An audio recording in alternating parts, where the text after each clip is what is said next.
Hey, how are y'all? Um, I've decided I'm gonna spend some time next few weeks or month, maybe, like debunk going over creationism and like the science. And I'm not a scientist, so I'm going to probably try to get some people on. But I think that we have an epidemic of people who don't seem to accept um, the things that we know about this world. Like we do have a lot of answers that we still need to come up with that we may never answer, but I think that we do know a lot of things, and I think that it's a problem that a lot of people refuse to accept the things that we do know, and so I think that um,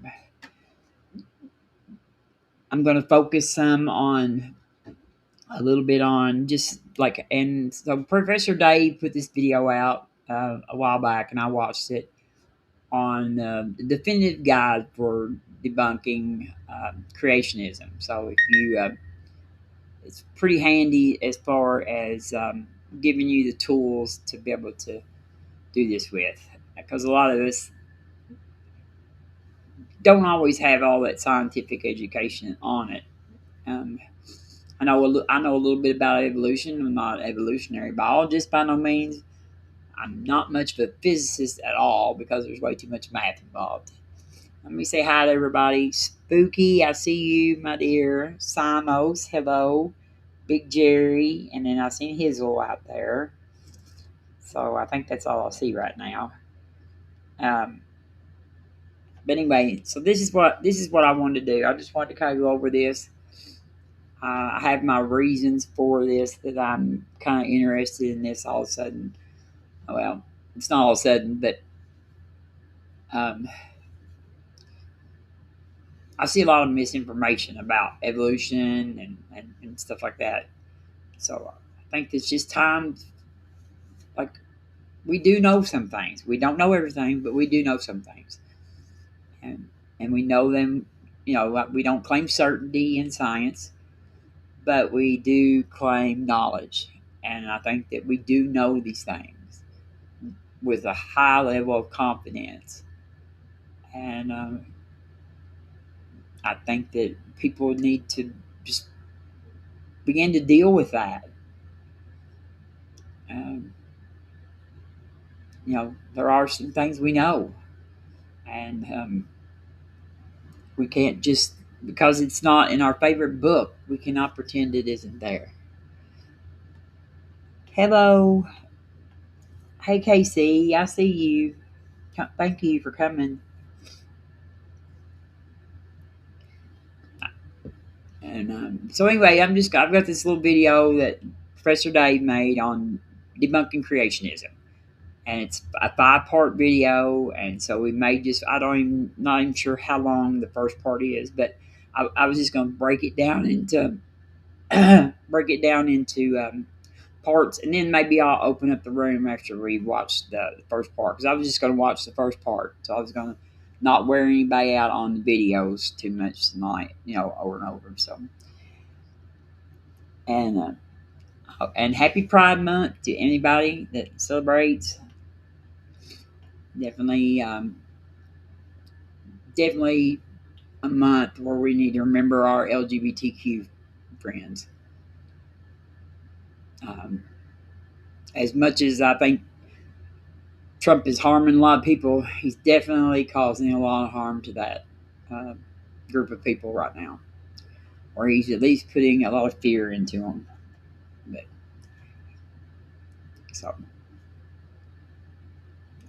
maybe I don't have a. I need to get me a flag. I have one somewhere, but I don't know where it's at. Uh, it's when I moved, I boxed it up, and I don't know where I put it. So I wish I knew where it was, because I've got a big flag I'd like to stick out in the front yard for all my Kentucky neighbors to see. Because everybody knows we love the Pride group here in Kentucky. Yes, we are so pride friendly here. All right, well, we'll start this video, and like I said, we'll just watch this first one, and then I'll open up the room if anybody wants to come in, and we can talk about anything or whatever. But just going to try to do this 5 part series anyway, and then hopefully I can get something scheduled. I want to go into like evolution pretty soon too. So I've talked to Mike with Answers to Atheism, and I need to get with Austin, and so I was going to set up some things for evolution. So give me a second, bear with me, and let me get this technology going here.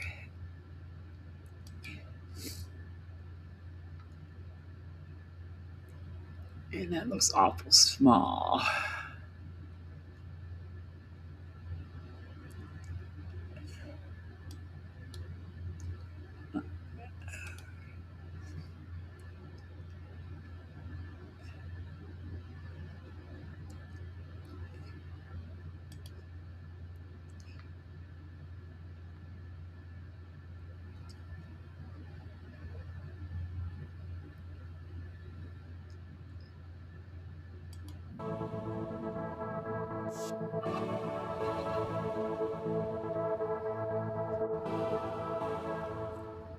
As most of you are aware, I've been debunking creationists for quite some time.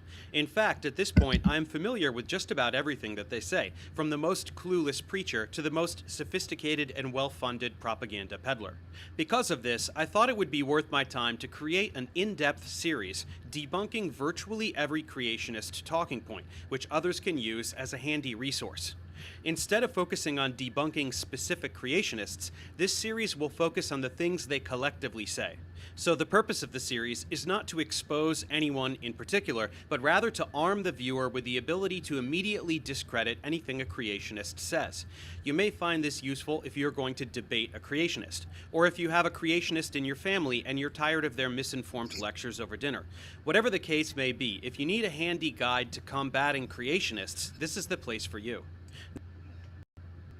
Um, yeah, Professor Dave is a handy guide for debunking about anything. So yes, he's a plethora of knowledge. Um, it's kind of hard to watch. He definitely will never get the kindness award, but he seems like a pretty cool guy. We watched the fake professor. Yeah, he's still smarter than most of the people I know, for definitely for sure. But he knows a lot. And welcome.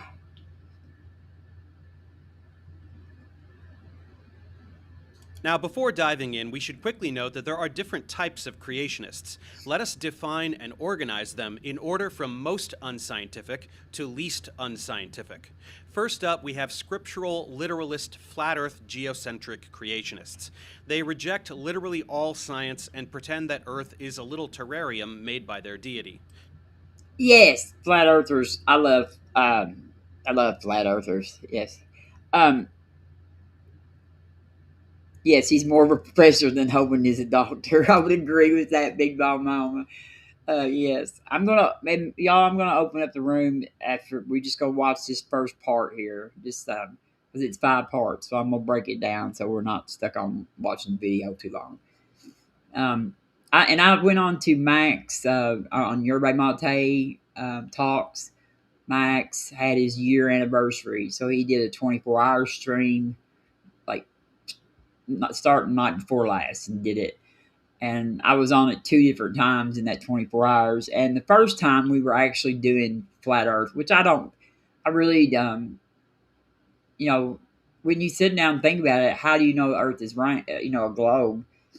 It would be hard for me to probably debunk flat Earth. You know what I mean? Except for my one proof that I have, because cats would have pushed everything off the edge by now. So that's my falsification of flat Earth. But I'm glad that people like Max and stuff do know about it, because that Max just enjoys the hell out of it. He has so much fun doing flat Earth stuff.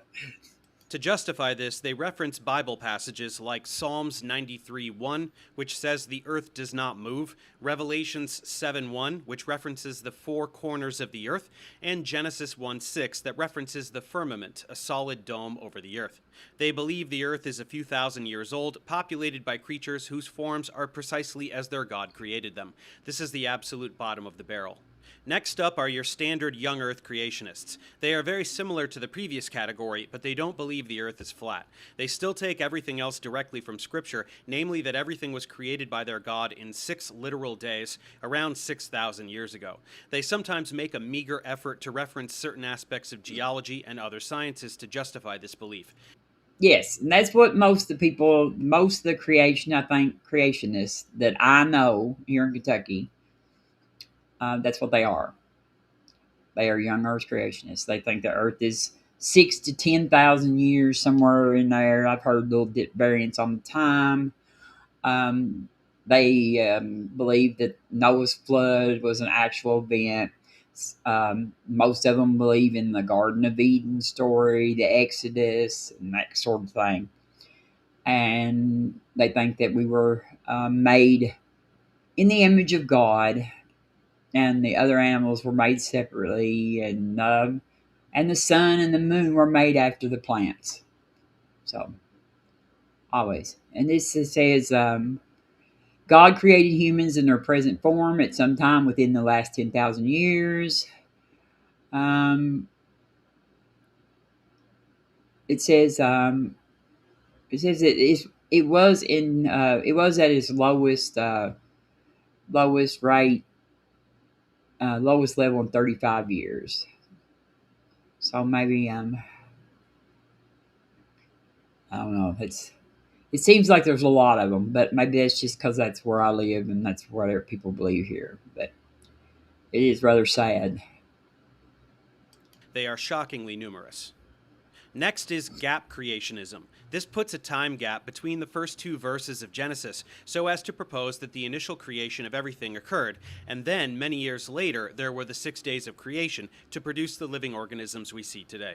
This is just a bit more scientific because it allows for an older universe and Earth than young Earth creationism, so they typically don't dispute certain aspects of geology and astronomy.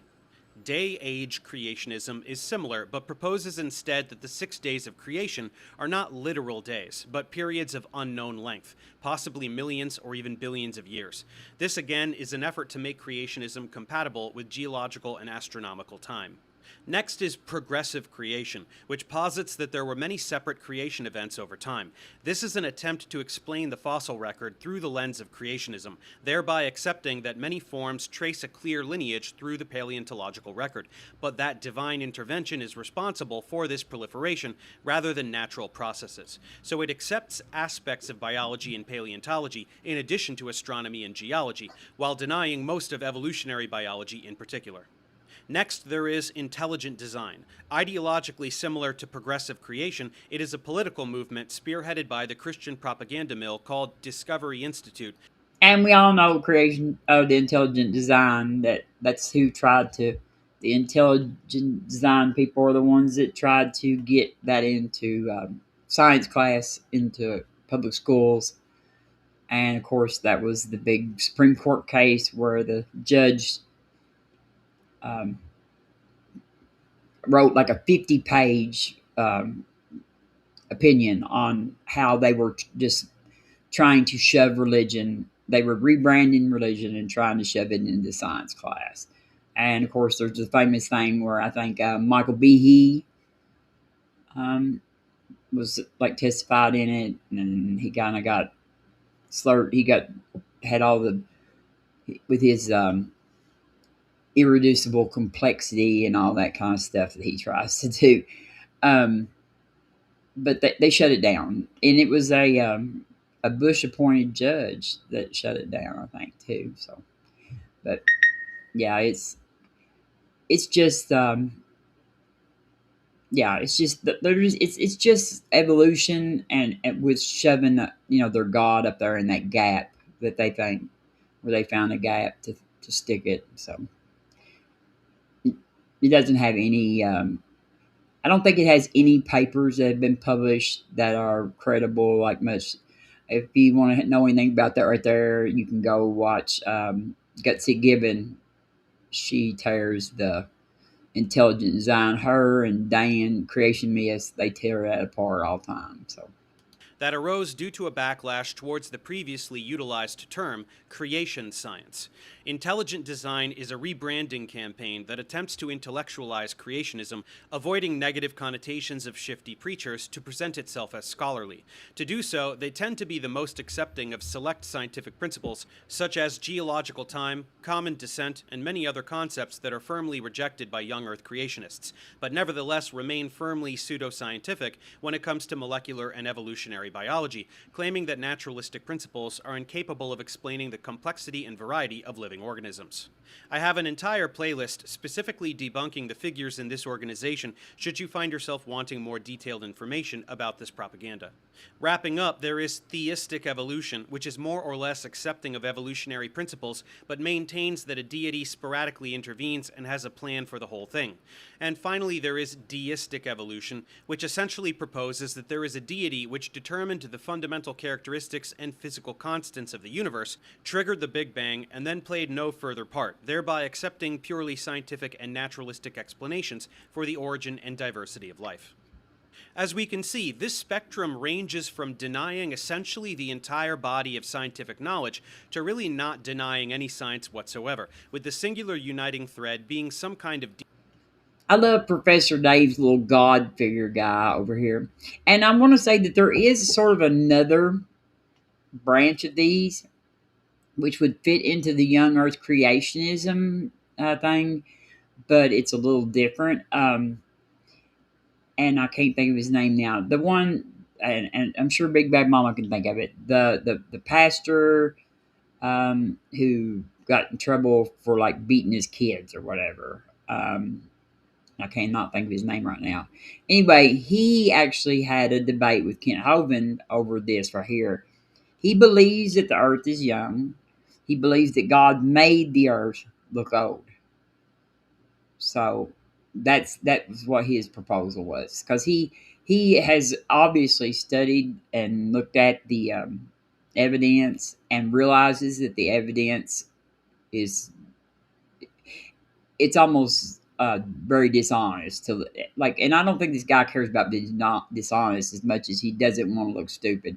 So like he's trying, but so then he's going to say God's dishonest is what he's doing, because he tried to claim that God just made the earth look old. So which would be like God was trying to fool us. So um, I cannot think of his name, but if you think, what is it, Big Bad Mama? I know you think of it, but he got in trouble for beating his kids, and his kids all left, and he's a real hateful person. But deity with some measure of intent for our existence. Positing the general existence of a deity is a philosophical position that can't be firmly proven or disproven in any empirical manner, so this series will make no attempt to do so. Instead, we will be focusing on the firmly established scientific principles that creationists deny to one degree or another. Obviously, some of the discussion will apply more broadly to all categories, and some only to young Earth creationists, as there are things which that ideology denies that intelligent design proponents do not deny. But we will attempt to go over virtually everything that all of these groups propose, and how to expose the dishonesty behind. yeah, and I think the theistic evolution, it would be like something what the Catholic Church um, accepts, somewhere in between intelligent design and theistic evolution, I would say. Yes, Steven Anderson. Thank you, Spooky. Steven Anderson. Steven Anderson had a debate with Kent Hovind over whether the Earth was made, whether the universe was made to look old, or whether it was, and it was interesting, um, because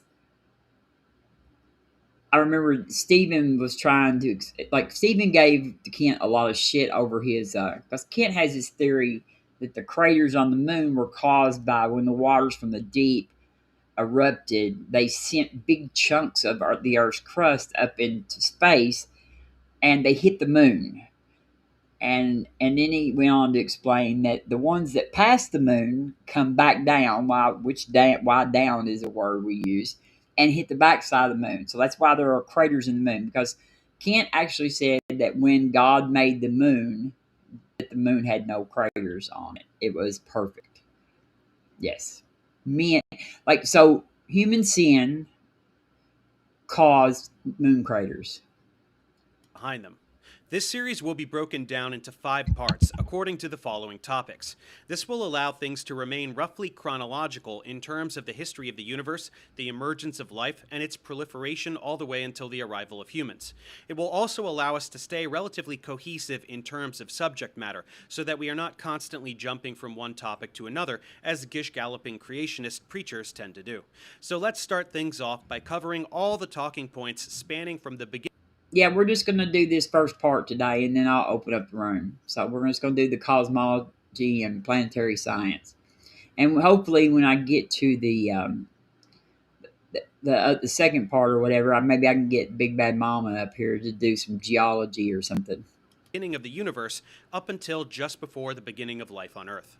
Chronologically speaking, first we can discuss the beginning of the universe. Contrary to common understanding, science does not have any ability to discuss this concept. Big Bang cosmology is a highly successful model that describes the development of the universe from an initial singularity. It does not describe how that singularity came about or what existed before it, if that is even a question that means anything. So all creationist rhetoric about science suggesting that something came from nothing is totally without basis. The very beginning of the universe. And we all heard that. You believe something came from nothing. And I would say that creationists are the ones that believe that, because they believe that God just poofed everything into existence. And hello, resist. I see you out there. So yeah, God just poofed everything in existence, created, and I think now I've been hearing a lot of people, the biblical scholars and stuff like Dr. Kip. I'll give him. Dr. Kip says that that's not even what the Hebrew Bible says. The Hebrew Bible um, imply, like the Hebrews read it as that all this stuff was here already, and that God began creating with the stuff that was already here. So the waters and all that kind of stuff was here, and the heavens and all that. So, like, even the early Hebrews did not just think that God just poofed everything into existence. I don't know what their thoughts on where it came from, but Is not understood by science, so this is not really even a scientific discussion, and we will return to it in part 5 to describe some philosophical implications of this question. But once again, taking the initial singularity for granted, the evolution and development of the universe is very much within the domain of science, so let us begin to discuss that instead. Let's examine the most ridiculous arguments attempting to discredit basic knowledge in cosmology and astrophysics. Many creationists deny Big Bang cosmology because they do not understand it and deliberately misrepresent it. Young Earth creationists in particular tend to picture a kablooey graphic with fully formed planets and comets tumbling out, which indeed would be preposterous. Of course, this has nothing to do with actual cosmology. Keeping things as brief as possible, out of the initial singularity emerged pure energy, which quickly congealed into matter, a plasma of quarks and leptons, which over subsequent epochs formed baryons like protons and neutrons.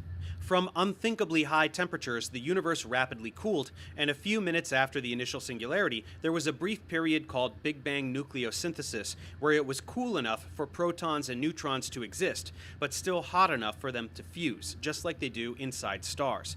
And that's where lots of helium nuclei and some lithium nuclei formed.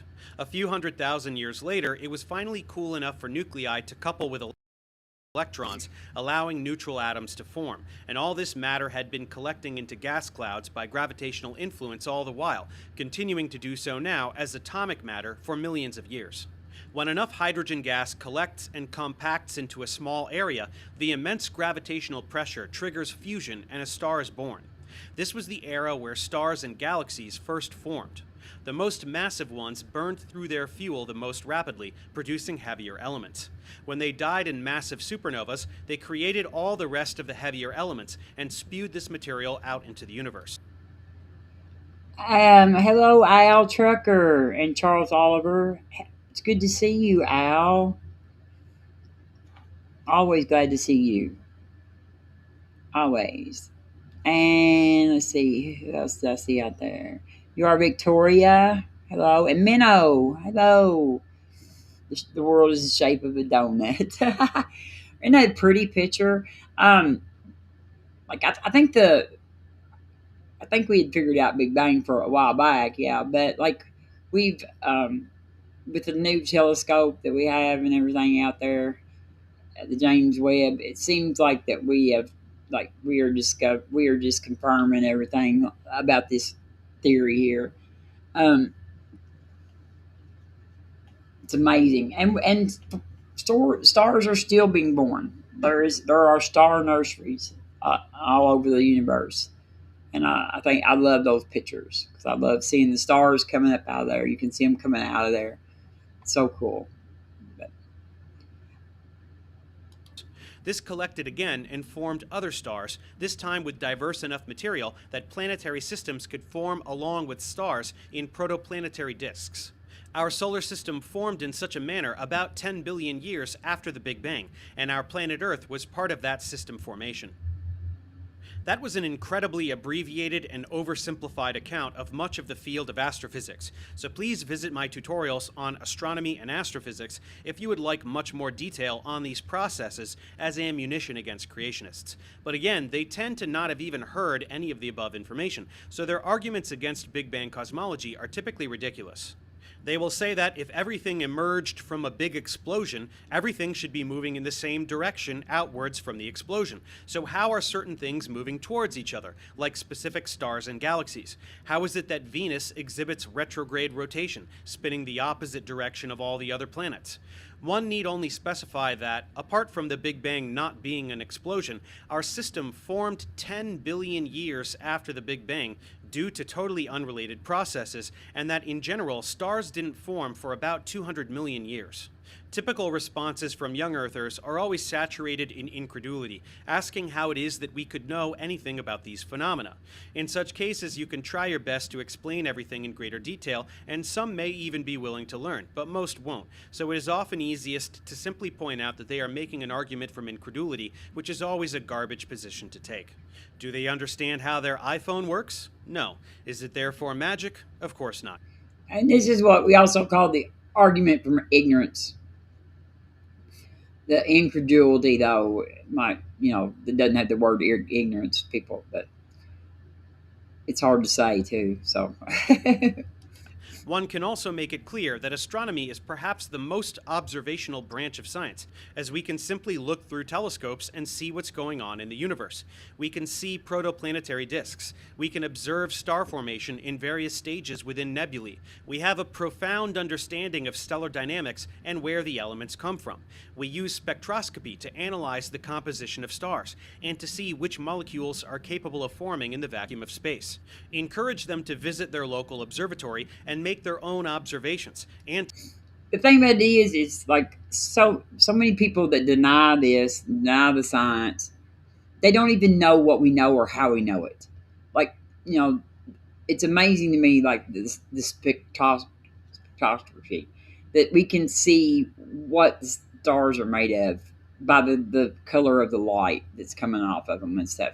Like, and so they don't even understand any of that, and that's why we have to trust. We have to have confidence in the people who are doing this work because you cannot be you cannot you can't know everything like this. You cannot know be so like such an expert in so many different things and know all the stuff that these people are doing. And it just seems way cooler to me than any god ever would. to ask questions that the employees will be thrilled to answer.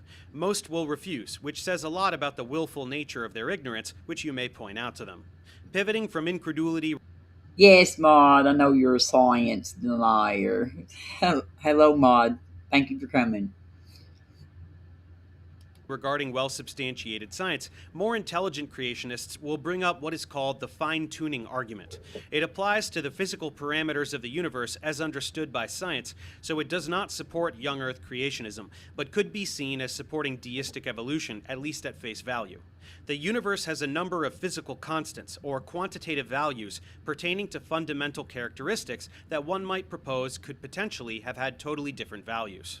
These would include the fundamental unit of electric charge found on the electron, the ratio of the mass of the proton to the mass of the electron, the magnitude of the strong nuclear force, the gravitational constant we refer to as big G, the cosmological constant that determines the rate of the universe's expansion, and several others.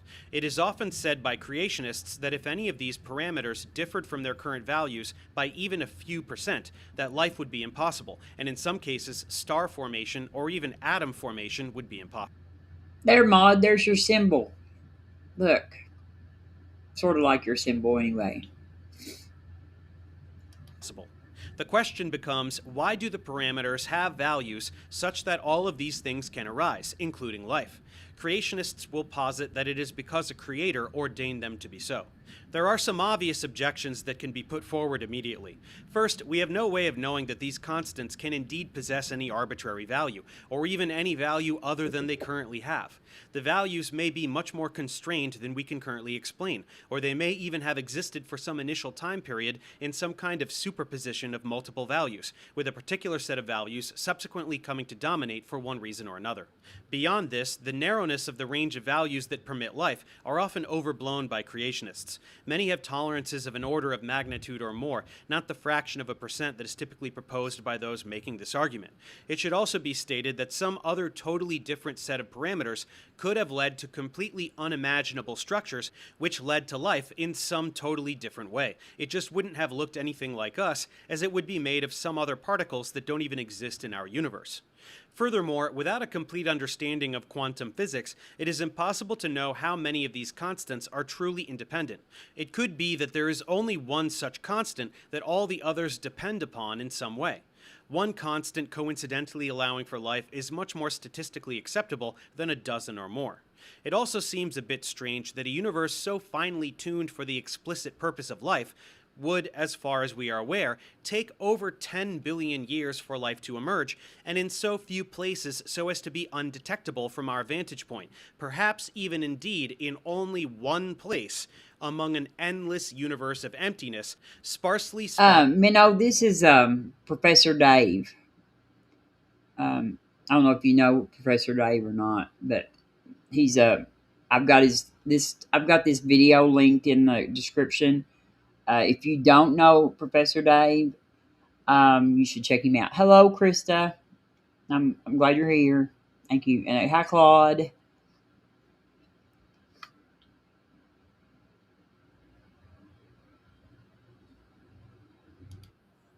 With structures totally inhospitable to life. If the purpose of the universe was life, there should be a lot more life. Other explanations have also been put forward, such as the potentiality for a multiverse, meaning many universes, each having a different set of physical constants. Just as there are trillions upon trillions of planets, with sentient life potentially on very few, pondering why their planet happens to be able to harbor life, there could be just as many universes, with sentient life only around to ponder the parameters of its universe in those universes that can harbor life. This is known as the anthropic principle. Observations can only occur in universes that permit observation, as nobody is in the universes that do not permit life to speculate about why that is the case. However, the notion of many universes is rather speculative ad hoc reasoning with no empirical basis, so it is not the best argument against the fine-tuning proposal. Suffice it to say that it is an interesting thing to think about, evoking notions not just of a potential deity, but even our programmed simulation made by some other technologically superior non-deities. As deistic evolution is by far the least unscientific version of creationism, it is not important to dwell upon, so we can continue with creationist talking points that specifically contradict science. Going back to specific aspects of Big Bang cosmology. Hey, Claude, don't get Krista on you now. She might whack you out there.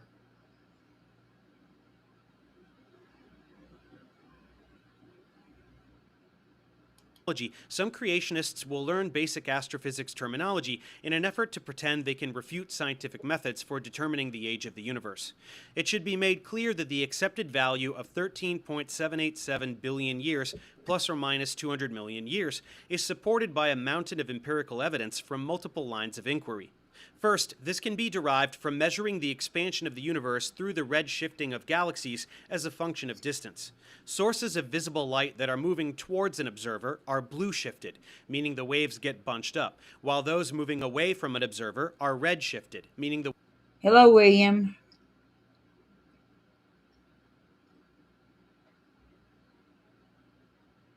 waves get stretched out, just like how an ambulance will have the sound waves from its siren pitched up while approaching you and then pitched down once they pass you. The farther away the galaxy is, the greater the red shift, which tells us how much the universe has expanded since that light was emitted, and this data can be plotted to get something called the Hubble constant. The reciprocal of the Hubble constant will give us an estimation for the age of the universe. Then there is the ratio of hydrogen to helium in the universe, which is about 3 to 1. That there is so much helium indicates that the universe was once hot enough to fuse protons and neutrons, which is explained by the nucleosynthesis aspect of the Big Bang model. No other model can account for this observation in general, and they certainly cannot account for this precise ratio that is specifically predicted by the duration of the nucleosynthesis epoch as demanded by the model. Finally, there is the cosmic microwave background radiation, something which was specifically predicted by Big Bang cosmology and then subsequently observed. This is a perfect black-body spectrum permeating the cosmos, which is a remnant of the recombination epoch, when electrons first coupled with atomic nuclei and relaxed to the ground state, emitting photons and causing the universe to become transparent for the first time. This occurred 380,000 years after the initial singularity, and since has been stretched out by the expansion of the universe to measure 2.7 Kelvin with extreme isotropy, meaning the same in every direction. This isotropy indicates that it was generated during a time of thermal equilibrium, something which only makes sense in the context of Big Bang cosmology, which had predicted and estimated this radiation to be around 5 Kelvin prior to its detection. These lines of evidence and others all agree and corroborate the universe's age as understood today.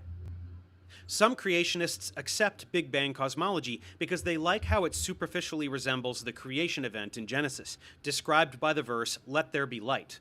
Young Earth creationists tend to reject all of this because if they accept the findings of astrophysics, they have to then accept the long astronomical time spans and specific sequence of events that refute their biblical literalist worldview of a 6-day creation, so they look for ways to try and disregard all of this data. Creationist claims regarding problems with Big Bang cosmology are typically just lies about what we can or should observe. For example, the first stars that formed are now called population 3 stars, which were predominantly short-lived and whose supernova remnants collected to form population 2 and then in turn population 1 stars. They can be differentiated by their metallicity, or the proportion of elements other than hydrogen and helium that they contain. They will say something like, "Where are all the population 3 stars? Why can't we see them anywhere?"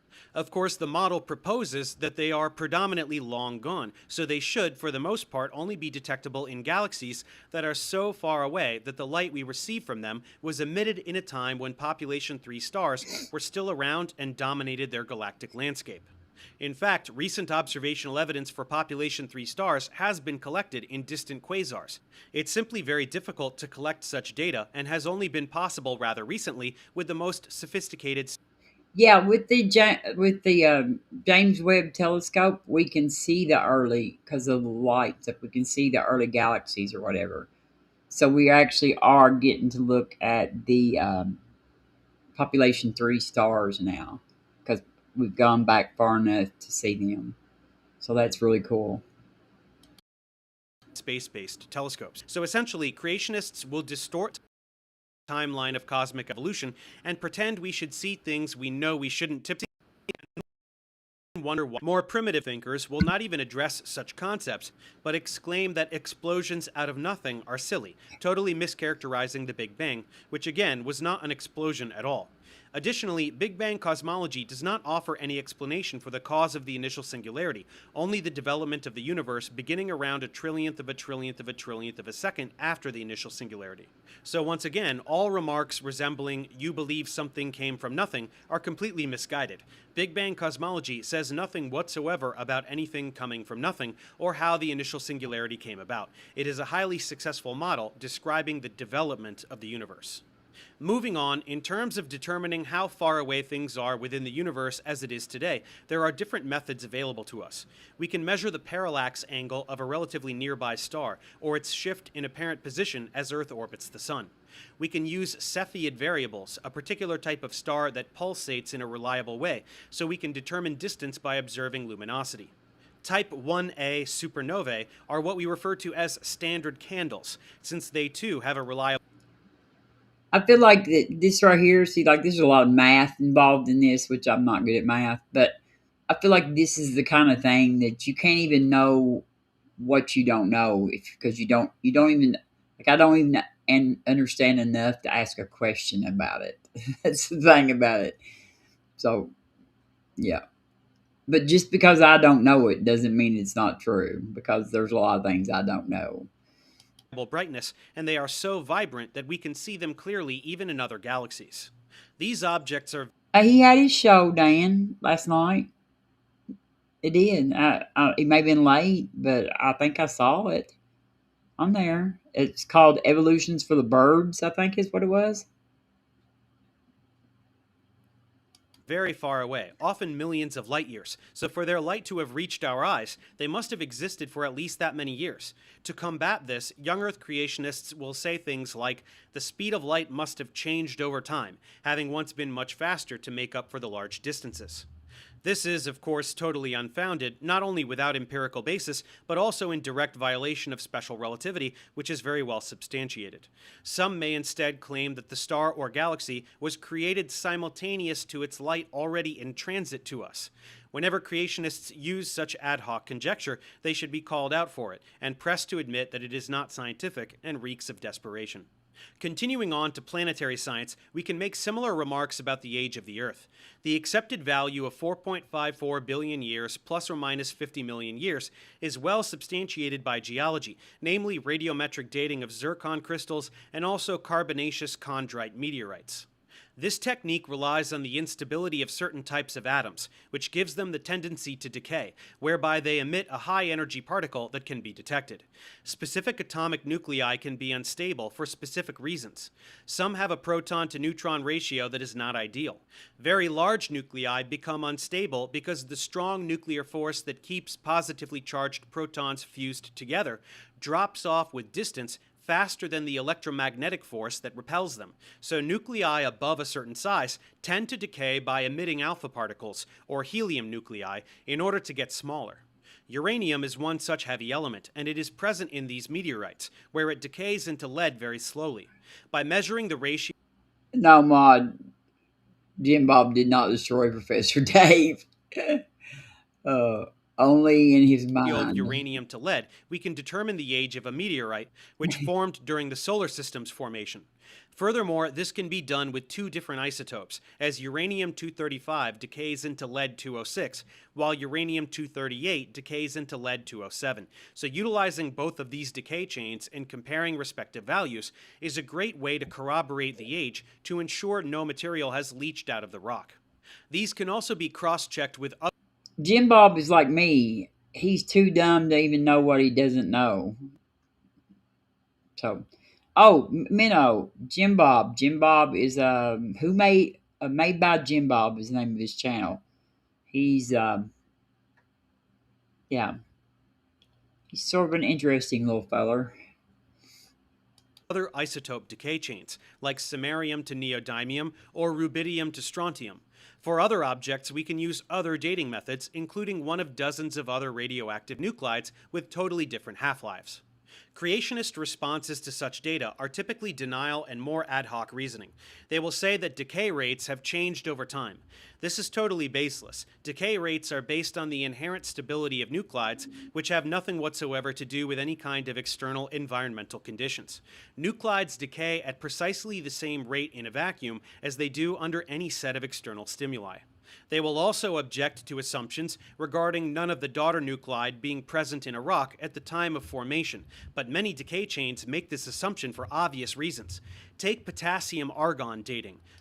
Hey, Maud, if you don't care, post Jim Bob's channel in there in the chat if you can, so I can see who it is. I don't think he's got nothing to do with the Duggars. Potassium-40 decays into argon-40, and argon is a noble gas. Noble gases are also known as inert gases because they are monoatomic. Apart from xenon, they do not make bonds with anything, so it is absolutely impossible that argon would have been incorporated into the lattice structure of any mineral in the rock at the time of formation. It must have been produced by the decay of potassium after the rock formed, where it was then trapped. Some pretend that carbon dating is the only form of radiometric dating, and since such dating methods are only reliable up to around 10 half-lives, carbon dating should only be used for objects under 50,000 years old or so, given that carbon-14 has a half-life of around 5,730 years.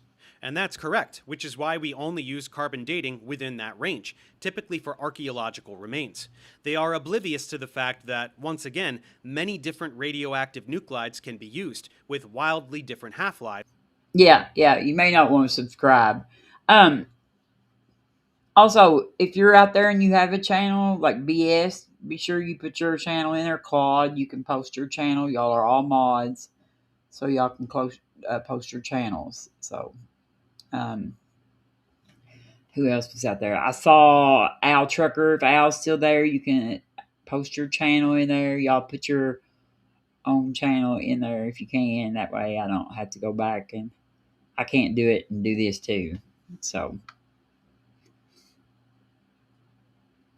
including uranium, which is one of the main ones used for the age of the Earth or other very old things. So when they ask how carbon dating can be used to determine the age of the Earth, you can simply say that it absolutely isn't, and why would they think that it was? Some will ask how we can determine the half-life of nuclides when those half-lives are millions of years long. Of course, we can measure decay over literally any time span, whether an hour or a week, and plug this data into an equation to determine the half-life. Decay is happening all the time, even for more stable nuclides, because the number of atoms in any macroscopic sample is enormous beyond comprehension. So we simply measure the disintegration rate and do some math, which is quite trivial. For younger objects, instead of radiometric dating, we can look at varves, which are small rhythmic sediment deposits, as well as ice cores, tree rings, and other geological or biological features with a reliable cyclical. yes, you can share Oh, you can't. Well, you can't share it. Hold on a minute, Casey. I'll have to make you a mod for you to be able to do it. Hold on just a minute.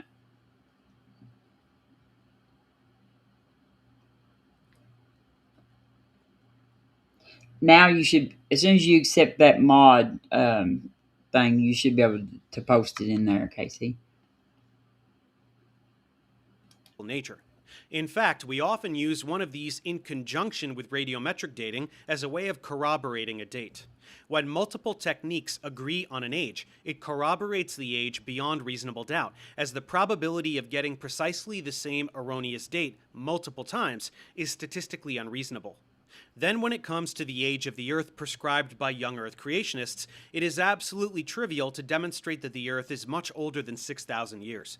The earliest archaeological site we have discovered is Göbekli Tepe, which dates... Yeah, Göbekli Tepe is 10,000 years old, which is older than the Earth. And it was Tepe is like a pretty I mean, like it's a civilization that it's like seems like it was like tunnels and stuff. It's very very sophisticated. to at least 10,000 years ago, and there are even trees that are currently alive that are more than 6,000 years old. Young Earth beliefs regarding the age of the Earth are based on Irish Archbishop James Ussher, who used clues from the Bible to set the creation of the Earth as being October 23rd, 4004 BCE, which of course is the antithesis of proper scientific methodology.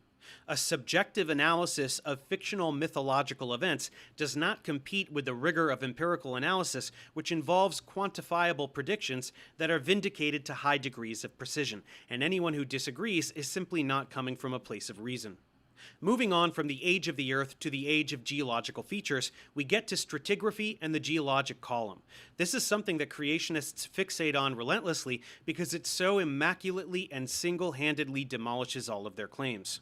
The bulk of what needs to be said on this topic has to do with the fossil record, so we will return to this in part 3, where we look at paleontology, but a bit can be said from the standpoint of geology as well. To begin, our understanding of geological processes grew quite a bit in the 19th century. We began to understand the processes of Hey, Ape, I see you out there. And yeah, everybody come by Miss and Maud's show. She has her show at like 12:30 my time in the daytime usually, and we have a lot of fun over there. Maud's a good entertainer. Sometimes she just gets up there and talks, and we still have a blast. So except for when she puts her military bulge thing up and stuff, or lets Bibish Irish come on. Either one of them. I'm trying to make sure that this is not into the second part of this because I didn't want to watch anything past the first part. sedimentation, the rock cycle, essentially how all of these geological structures form, and that it takes millions of years. This was a huge turning point in large numbers of people rejecting biblical creationism, since creationists would have us all believe that structures like the Grand Canyon formed very rapidly after an enormous global flood. First, the existence of beaches proves that this is not possible. If sediments could be packed to form rock layers in such brief time spans, sediments would be scarce. They'd just all be rock. Second, the rate of sediment deposit to form these structures would be ridiculous, something like a meter per day. Again, this is not something that is physically possible, and the proof is that localized flooding does not produce any such structures. Continuing with the idea of a global flood, we can also discuss the problem of where all the water came to cover the entire Earth, since that is not a thing that exists. Even if the polar ice caps completely melted, it would not come anywhere near covering all the continents completely with water. Creationists will talk about a firmament and waters from above, which is totally Well, now this is not all creationists believe the firmament. Not all of them. Some of them do, but flat earthers, yes, this is the snow globe like thing. Or John Stewart calls it a pie cloche. Like when you go into a pie shop to buy a piece of pie and they've got like a little glass plate over top, a glass thing over it. Yeah. baseless for reasons that are obvious to everyone except flat earthers. Some talk about fountains of the deep, claiming they came from Earth's interior. Now that is a Hovind thing, the fountains of the deep thing. That's what put the moon craters on there. Which is too hot for liquid water to exist. Related claims involve accelerated rates of plate tectonics, which would have South America receding from Africa around 19 miles per day, and which would produce temperatures upwards of 2,700 degrees Celsius and rocks so hot that they wouldn't have cooled to ambient temperatures by now. Beyond all of these impossibilities, there is no Which is what Gudsick Gibbon talks about the heat problem. That's the heat problem. And then all the decay too from all the organisms that died in the flood. It would have just like melted the planet, like vaporized it. geological evidence whatsoever for a global flood at any point in Earth's history. This is an enormous problem for anyone who believes the Bible is inerrant, because a major event in the Bible is known to not have happened. Some creationists will therefore make no attempt to substantiate the global flood, but rather poke holes in what we know about stratigraphy. They will point to volcanic features that form very rapidly, not acknowledging that igneous rock formation from volcanic activity is mechanistically totally different from the formation of sedimentary rock. They are different types of rock that form in totally different ways, and the timelines are immaculately well understood, as I explain in great detail. Hello, Rich. I agree. Flat Earth is just really beyond like like I said, the cats would have pushed everything off the edge by now. So we know the Earth is not flat. Detail in my geology series. But in general, creationists have no ability to make a global flood in recent history compatible with geology. Take something like the Green River Formation in the western United States, which records the sedimentation in a group of lakes. This sedimentation takes the form of about 20 million varves, which again are thin layers of sedimentation, in this case alternating in layers of fine light and then finer dark sediment, which respectively represent sedimentation during the summer when there was stream runoff and the winter when there was not, something we can see in modern freshwater lakes. This therefore took 20 million years to produce. Proponents of the global flood would have you believe that this was laid down in a time span of a few hundred days through some kind of alternating turbidity currents. This many layers over this many days, doing some simple math, would amount to at least 1 layer per second. This is a physical impossibility on any scale, let alone the tens of thousands of square miles the layers span. This feature requires geologic time to produce. There is no other explanation. There are countless other geological features, like salt deposits. Hello, Odin. I see you out there. Fat Earther.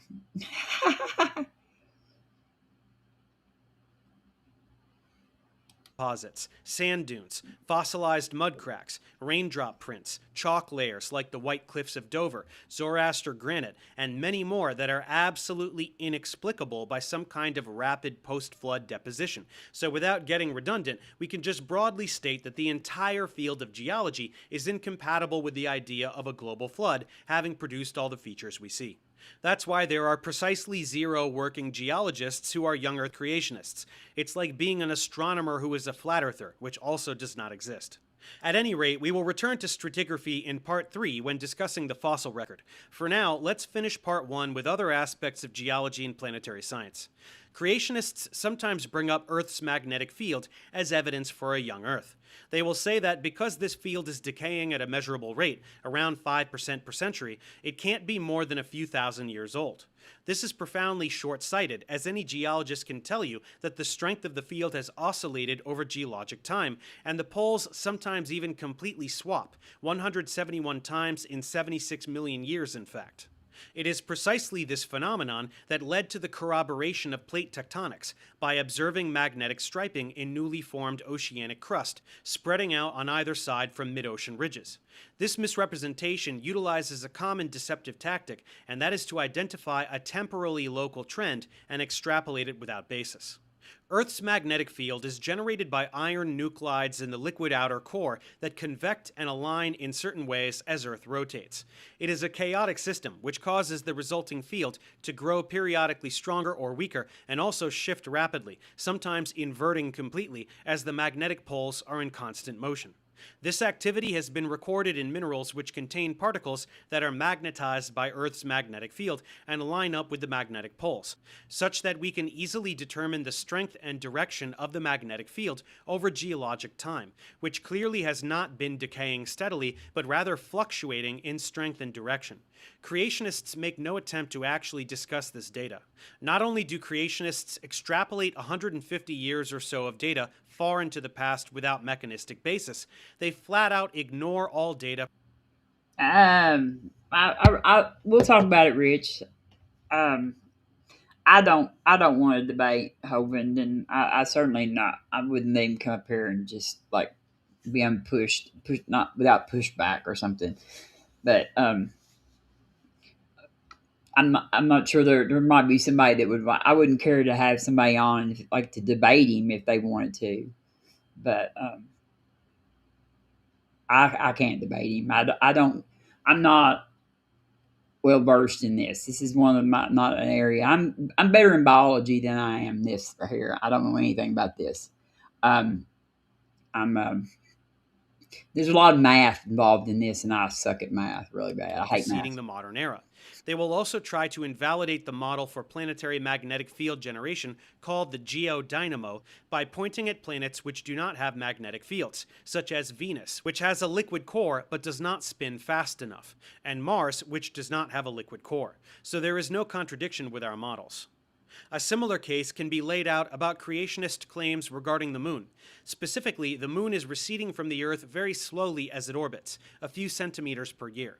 This is due to the tidal bulge on the Earth that the moon produces, which causes Earth's rotation to slow down slightly, and this loss of angular momentum is compensated by the moon speeding up and moving farther away. This has been happening for about 2.5 billion years, which means that a day on Earth has been getting longer for that time period as well. Around 1.4 billion years ago, a day was only 18 hours and 41 minutes. Creationists will take this rate of recession, again extrapolate erroneously, and calculate that a little over a billion years ago, the moon should have been touching Earth, so neither the moon nor the Earth can be as old as we think. However, this is a gravitational phenomenon, and the gravitational force between two objects depends on their masses and the distance between them. That means the rate of recession can't be constant, as the gravitational influence changes as the moon recedes. This is confirmed with paleontological evidence regarding periodicity of the tides, which can be used to determine that lunar retreat was about half the current rate around 650 million years ago, and around 2/3 of that 2.5 billion years ago. That the recession was slower when the moon was closer makes perfect sense, given the stronger attraction, so there is no contradiction with this data, nor our figures for the age of the Earth and moon. Beyond the erroneous extrapolations, it is important to note the hypocrisy of creationists when they pretend that things like current rates of nuclear decay can't be presumed to be consistent over long time spans, but then proceed to make such assumptions regarding things like changes in magnetic field strength and rate of lunar recession when it suits them. Cherry picking has no place in science. At any rate, that wraps things up with creationist talking points regarding cosmology and planetary Okay. science. Let's move. All right. That's all we're going to do today. I'm not going to like do. There's 5 parts to this. The next one is abiogenesis. Um. So and maybe if I can get somebody, I probably maybe should have got Big Bad Mama to come on this one today. But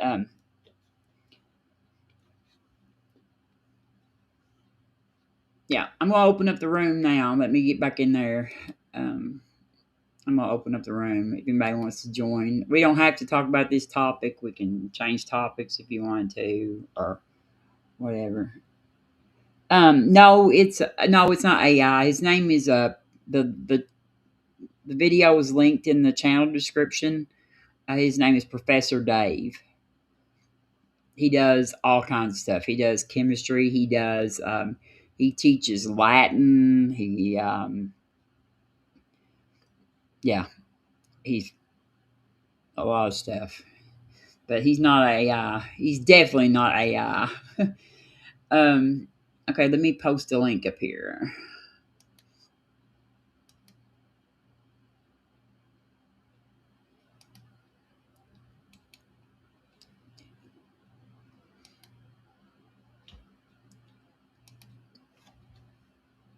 Okay. All right, there's the link. Let me pin it.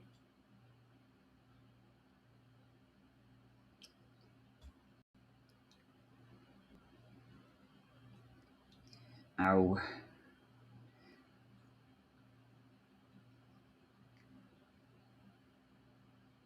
Yeah, Mr. Farina. Yeah, you're right, Ryan. Hello, Phantom. The room's open. If anybody wants to come in, we'll talk about whatever you want to or whatever for a little while. I was going to not do a real long show because I was planning on doing several of them this week, so I don't want to be. But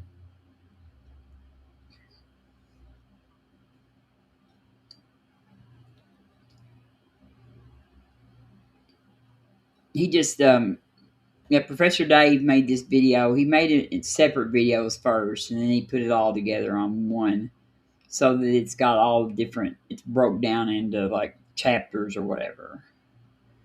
So it's and they're not too long that way.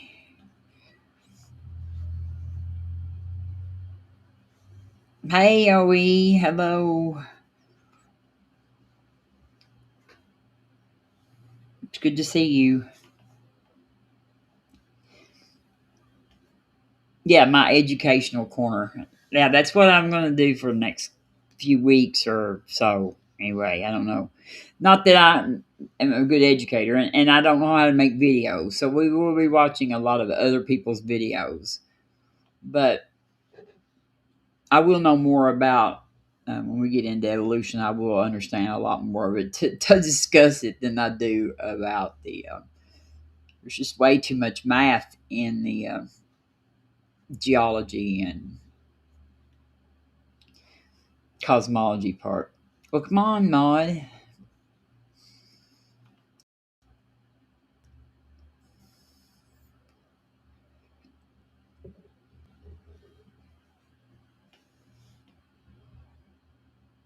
Nobody's coming yet, and I'm sitting here not talking.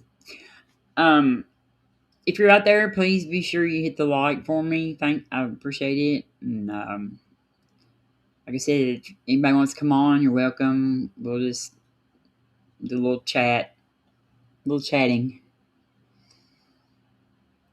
Well, thank you, Charles. Like Professor Dave has got a lot of good information on his channel. Yeah, on just about any topic you need. Like I said, he has Latin classes. He goes through a lot of chemistry. He goes through a lot of political theory. Just all kinds of. I mean, like he is well versed in a lot of. Okay, Claude, I kind of figured you would come up. He's well versed in a lot of subjects.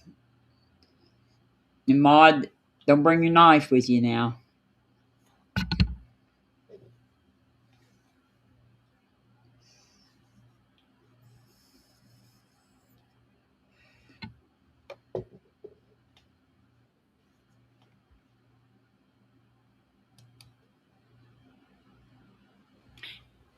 Hello. Hello.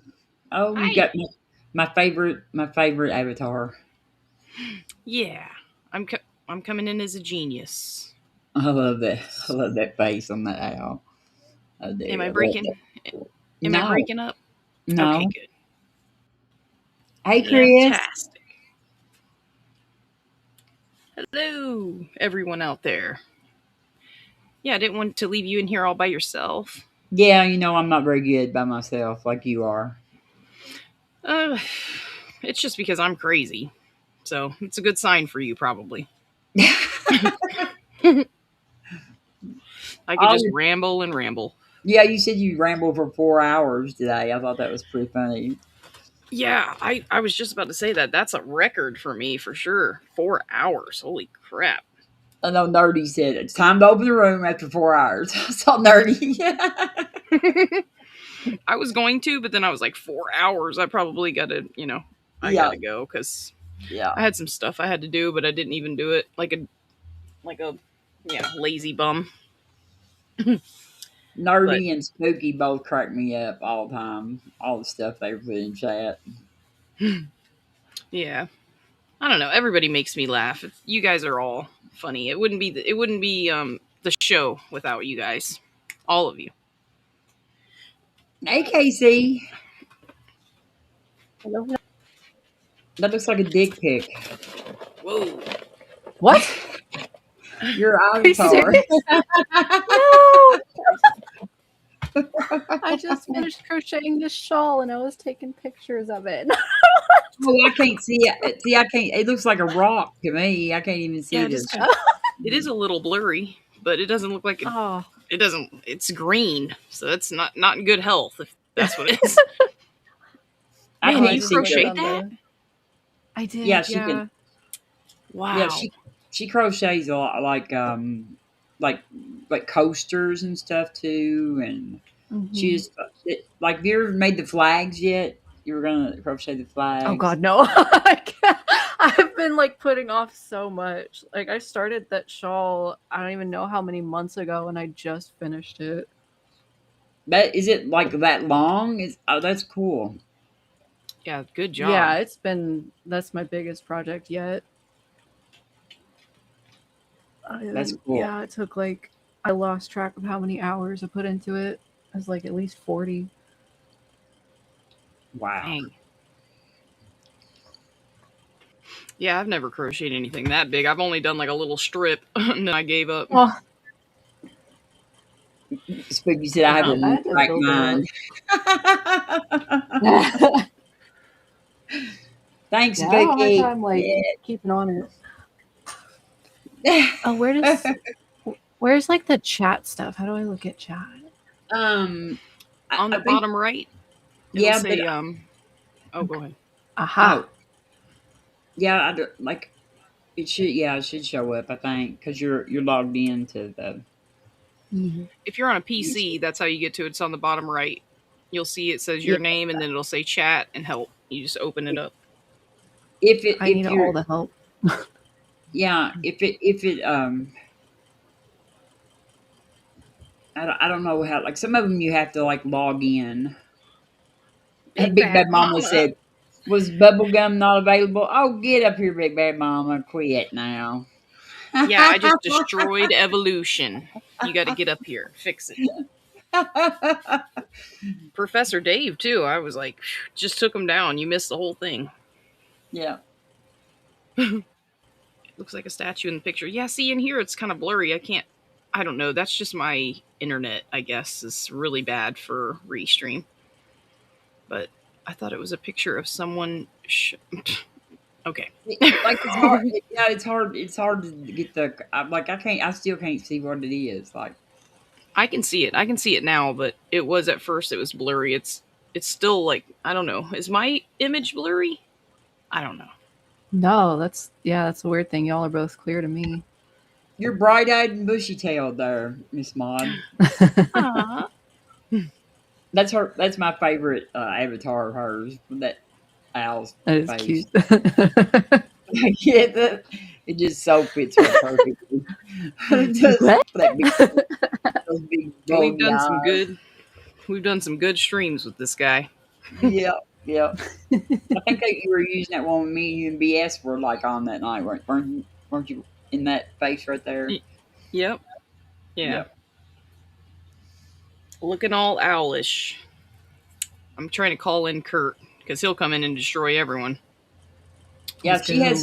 she has some pictures of owls and some pictures of like apples cut in half, and they look just alike. And she's like, "This is where owls came from. They evolved from apples." Miss Maud has all kinds of crazy pictures. Yeah, but they're fun. Yes, we have a They're lot of pretty fun. naked chicks. Has little birds without feathers and stuff. Well, gotta show the guys Oh. naked chicks. Yeah, yeah. Come by sometime during the day. She does her show during the day, KC. So like we have a ball. Oh, yeah, I missed the link for it. 'Cause that'll be like 11:30 my time. I can make those. Yeah, yeah. I've seen that, Chris. And I'll tell you what, I've kind of come to decide that, like, I heard that Duffy's been going in the comment section after the videos and making comments and stuff. And it seems to me like that. I thought he was going to do this in good faith. And like, wouldn't it be great to get a personal tutoring class in evolution from Gutsick Gibbon, like this many times in a row? People would pay big money to get that, and she's done that and put all this work into it. And I think he's been going out there in the comment section and just writing dumb stuff every time. So it seems like maybe he's not participating in really good faith. I don't think. Kind of sad. Hey, my cats are demanding their dinner, so I'll be back in a second. Okay. So, Miss Ma, what are you doing with your paintings? You gonna sell them or what? Is that what you're doing?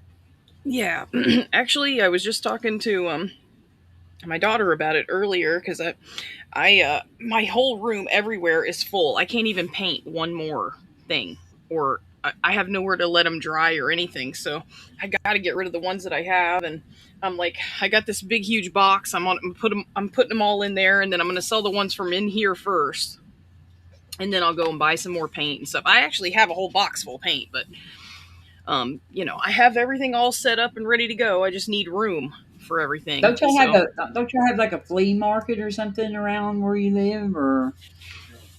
Yeah, we do. But my neighbor one time was like, "Hey, will you put on Facebook, like, like the community, I guess, around here?"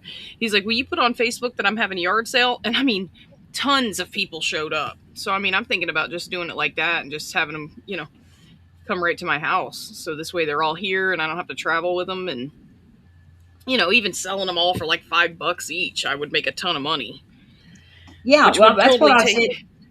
That's what I said Oh, go ahead. earlier. Is maybe you should sell, like, see if you could try to sell a bunch of them to one person, so they would take them off your hands, and then they could sell them. You know what I mean? If they thought they could get money out of them, they could sell them. Um, Yeah, you know that's a what good I'm saying? idea. And Yeah, see, if you doing it find online, it just costs way too much. To package them and then ship them and all that, and it's like, it's way too much. I hate even asking people for that, that kind of money. I couldn't afford them for sure. Like, I don't know, and then to calculate up all the money and paint and all that, I mean, to sell them like the people online do, it's way too much. I could never afford one of these people that I watch paint. I couldn't afford their stuff, you know it costs a lot of money, and I've spent tons and tons of money on this stuff, just for fun, yeah. I'm happy just giving them to people. I would just send everybody one if I could afford it, but Well, I don't and know. the thing about it is like, it would be better if people could go through there and pick out the one like the one that they really like too. Like, I mean, it'd be hard to decide which. Like, you'd have to look at all of them to kind of see which one you really were like attracted to. You know what I'm saying? Right, and whatever matches your house and stuff, yeah. I did a couple of them after that, but you didn't remember. You didn't give us a proper formula, so mine don't have Sorry. the silicone in them. But like, I made two of them. Which I have I've tons got of paintings without silicone. I mean, it's fine. Yeah, Still yeah. Mine works. don't have silicone, so they didn't come out with that cool looking whatever that pat, but snake skin looking stuff. Oh yeah, But the cells, that's what they call them. yeah, yeah, those sales. But Well, I guess Big Bad Mama's scared. yes, he's always scared. Big Bad Mama's scared. He's scared of my proofs of evolution. Oh, you can't even see him. Well, kind of. Let me see if I But can. VS said he would pay big money to get evolution tutoring from um, BS. He ain't Bubblegum. paying no money. Is Dawn here? Why don't I see I Dawn? don't know. Yeah, he's the real deal dude. I don't know if he's still here. I just saw he said hello. Why don't Oh I my see him? Oh yeah, I see him. god. Hey Dawn. Yeah, I Oh, see you were looking him. at the Oh, we're owls? switching it up. I love you. Yeah. Miss you so much. Um. Yeah, I was showing some proofs of evolution. Let me see if I can find any more here. Oh, it's neat. It does the animation as you're talking. Yeah, I stole this idea from Peter Day Tucker. Do you know him? That's Arn Uh-uh. Ra's producer. Oh, okay. Yeah, he used to come to my show, and I don't remember what it was that gave me the idea, but I was like, I just want this chick to look like she's climbing out of the hole, out of where the avatar is. And Yeah. then yeah, I put the spectralizer on it. It's just through OBS. It's pretty cool. Ah, okay. Yeah, that is neat. Where in the world? Maud's I thought pretty I had. good with that stuff. Actually, she's pretty good I with. try. She's way more technologically advanced than I am. or like, yeah, I'm not. Hey, Dave, Captain Hey, Debs. Dane, we're raising them up for evolution. Yeah. Woo! Praise. Mm. Yeah, I mean, I don't know. I thought Big Dave, Bad Mama was gonna come in. Dave, post your channel out there too, please. I'm having everybody put their own channel in there. Um, so go ahead and post yours out there too. So that way you I have this. There are some people in here that are might probably aren't subscribed to your channel. And on Saturday nights we do Saturday night at the Atheist over on Captain Death's channel. We have a good time over there. Yeah, Missy Maud's showing her videos now stuff. Isn't that cute? Oh, show them that little frog, like alligator guy or whatever that you had yesterday or whatever. I loved Oh, him. okay. Oh, the little croc. Okay, let me see. I Crocky, gotta whatever load it that on here. croc frog or whatever it was. Little adorable guy. These are all her proof. She calls these are her proofs of evolution. Mm. Yeah, she has some good ones, but I got those really cute ferrets today too, little cuties. But yeah, I got. Let me see. Oh, and she has a good. I'll tell you what, KC has a good sound board mod. Oh, Mod, yeah. Mod has I a wonder if I sound can board. load it up in here. See, look at him. Is he cute? Got let me. little feet. On the bottom, you should have different formats. Do you know how to change those, Robin? No, Where you I can don't get the know whole. how to. Let's see. Let me see. I don't know how to do it. I don't know how to do anything. There you go. There we Check you go. out. Let's see. No. No. You had a good that one right there. All right, there. When other people come in, they'll get the whole square too. Yeah. Look, any cute? She's like, I guess. It's all right. They're not for everyone. But these guys are. There we go. That's the proof of evolution. Oh, I was getting distracted trying to pull up my soundboard. Sorry. I think it's all cute. Yeah. Aww. It won't work, I don't think. Yeah, she has a sound. Missy Maud used to have a soundboard, had a toilet flushing and shooting guns. And what else did you have, Maud? I still have all that stuff. The toilet flush, I stole that idea from P-Town because he had that on his show, and I'm like, oh my gosh, it was so funny. I had to take it, so I got that. And I should get like clips of like people that come on the show and what they say, but let me think. What else I got? I got like cop sirens and Aiden's evil laugh, a bunch of stuff. Hell yeah! I think. I kind of want to try to reload and see if it lets me add in the mic for it. That's not showing up for me right now. Give me like 2 seconds or right. Okay, yeah. Yeah. So what made you want to do this show? You just chilling out? Just wanted to chill out? Yeah. Sorry about not opening the room. My bad. No, it's all right. Did it work? Did you hear that? No, I was talking. No.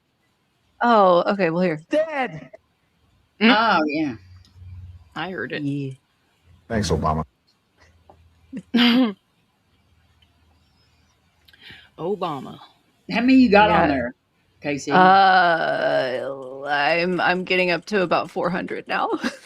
400. Wow. Holy. That's a lot. Yeah. It's like an obsession for me at this point. A third of them are Trump saying stupid shit. Oh. Like, so. Oh, yeah. I got like 20 something of him. That's cool that you can get it to work on here like that. Yeah. I guess you do have to like load in with it or reload the page. But I use it's just called Voice Mod. And it's I got have that. Yeah. So it's got the soundboard in there. You can upload like unlimited files, and they've got that community library you can find stuff through. Oh, and you just use that as your mic when you come in? That's cool. Yeah. Dang. I like the voice changers and stuff. I did that on Jim Bob's show when I trolled him. Yeah. I went on there and as a dude. It's actually pretty hilarious, but he's never forgiven me for that, so don't ever do that. Which is There's fine. the He can stay mad. Dawn said Oh, wait. 400. There's Claude. Yeah, you got to catch up, Don. He's got one. Hello, Claude. Hello. Hello, how are you? Hello. I'm good. How are you? Yes, very good. I'm on vacation, as they say. Nice. I thought you were always On on vacation. vacation. I know. Is there- Just but occasionally I get a little contract, but I'm traveling. I'm in Vietnam. Ooh. Oh, So wait, are you nice. traveling for work or are you on No, actual no. vacation? Just actual vacation. Yes. Oh, nice. That's cool. It's a very cool place. I can recommend for holiday, and it's not expensive either. Don't eat cat. They- No, I've gone vegetarian just to be safe. Oh, But Really? they have these things called spring rolls. Oh my God, it's so delicious with vegetables and the sauce it comes with. Oh, yes. so what are you Sounds doing? Like, delicious. do you know anybody there, or are you just traipsing No, around no, Vietnam? no. I'm just going, and I'm having a very different holiday to normal in that I'm just going everywhere and staying a while. So in the big, Hanoi, I was there for a week or so, and Da Nang, that's where the American soldiers used to go for a recreation break during the war. Da Nang, and I was there for a few weeks. Yeah, it's been good. And you just go out, and when you go out and eat at night, the people, it's just they're very friendly. It's fun. Yeah. Nice. I was telling Dawn, you can join if you want. I can host up to 10 people. I actually um, bought the plan instead of just using the free one. So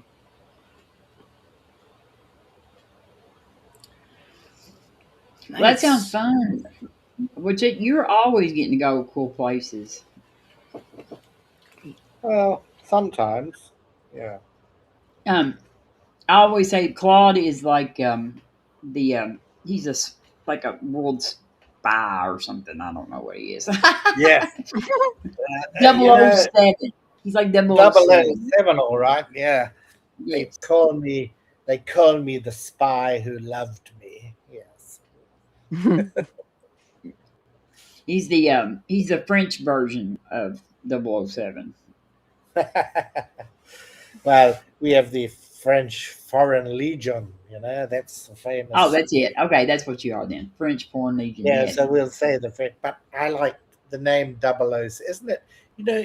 You think about it. If he called it 008 or 005, it wouldn't have sounded as good, would it? Just think about that. That may be proof of a designer. Yes. But 007, it just flows off the tongue. It's very, yeah. Yeah, say hi to Mama for me, Dawn. Oh, Mama. Love, love. She says hi back.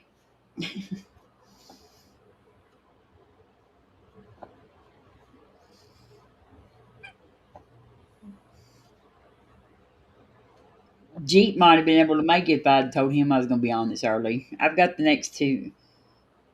I've got the next two shows scheduled earlier anyway at 7. What time is it over where you are? It is 8:30, I think here. Oh, Oh, Wait, what? Spooky said you were a man whore, Claude. well, Spooky. you'd have to ask. You'd have to ask the women about that. I can't He's possibly comment. He's a gigolo. Just a gigolo. I'm just a gigolo. I wish. Yeah. Yeah. Actually, I probably don't wish. Comes with more trouble and problems than it's worth.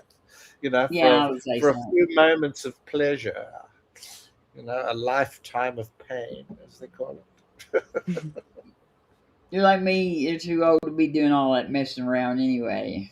How it's, and sex is such a messy business. I just don't. It's just not the Claude. Yeah.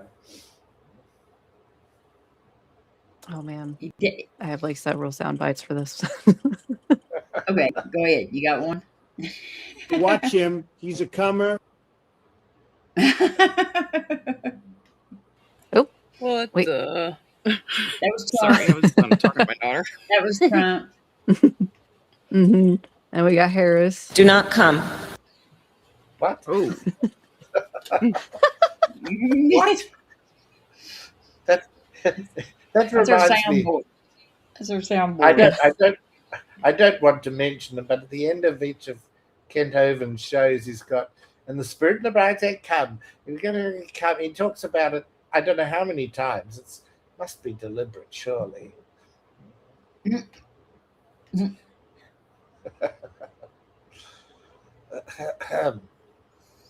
What was it? Well, Rich said he could get him on my channel. yeah, but I that's don't. just Rich sort of showing that he's got connections. I Yeah, don't. he I does. don't think. I don't think. I don't think Kent will come on my show. He would probably come on yours. Maybe. Yeah, he probably wouldn't come on yours. Yeah, No, I don't think because he will. But the challenge is there. I mean Kent doesn't know me either. But like I think that Stephen then would probably tell him that I would make people be respectful to him or whatever. So, but Respectful. He needs well, I to mean be like, respectful to people too. He calls but he would. people morons. Yeah, he would have to be respectful to people too. But I don't know that that's I don't know that I'm interested in having him on anyway. I don't debate. I wouldn't want to debate. I'm not going to debate him. No, And there's no point. No. yeah, And when things get tough, he gets going. It's, suddenly, look, I'm really tired. Or suddenly, my wife's mother's dying. Or, oh, no, that's too late. She already has. But so you oh can't use God, that excuse. what's So his new wife's name anyway? Cheryl. Cheryl. Okay. Yeah. Cheryl, what I don't think she's changed her name at the moment, but yeah. Oh, She's okay. on. I won't say. I don't like the possibility of doxing, but Yes, she's that's been in him. the comments. She's been in the comments on my channel. It's been quite good actually. She was very reasonable. Oh my goodness, you Yeah. like that, don't you? Yes, Dawn. Oh, That's the wacka atheist guy. Yeah. Claude has a whole channel devoted to him. devoted. Yes, he is a he has a Hoven boner, is what we tell him all the Yes. yes. Hoven boner has been diagnosed. Confirmed. time. Yes. I wonder what the doctor did to do the diagnosis. What did he measure? I don't know, but I think it's just pretty much Maud was the one that diagnosed it, but I think she's right. Yes. I'm pretty sure she got it right. Right. Right. Thank you. Dr. I Mud. knew it. Super Yes. diagnoser. I really don't know who was it. Who was it, or was you the first one? I don't know who came up with that at first, but Me. yeah, Me. okay, yeah, Of you were, course, yeah, because okay, well, good, yeah. good job. Yeah, you nailed that one. I know, right? Isn't it perfect? It really, really is. It is perfect. It sort of it has a ring to it. Yes, it does, Claude. A certain Yes. it sort of flows off the tongue, so to speak. I Mind you, guess. I think Joseph has an even bigger one than me. Boner, that is. Hoven. Oh, Charles geez. said you have HBS syndrome, HBS, which is Hoven What's boner that? syndrome. There you go. Is that Charles? Which Charles is that? Charles Oliver. I don't know. Oh, Does Charles? it's not older Father Charles then. He's I haven't seen him for ages. You know me, I have I like don't a think so. wide variety of people like across the spectrum of stuff that you know what I mean. Like I have like that's why my rooms get so entertaining sometimes because I'll have so many different people. Are we talking Hazel. about? Well, there's a few different Charles. There's not too many Claude Bowles in this world. It's a peculiar family name, and there's just me. There's my sister, Ophelia, and The there's, billion balls. there's not too many of us in the world. Look, a lot of times, Casey, like I'll go into like we have some channels that we both watch, and sometimes I'll go in there and there'll be like this really crazy name, like and and and I know what's up, Doom, and I know it's either Maud or Claude, one because both of them will use like Mike Cunt. You know what I mean? Like their name will be Mike Cunt Yeah.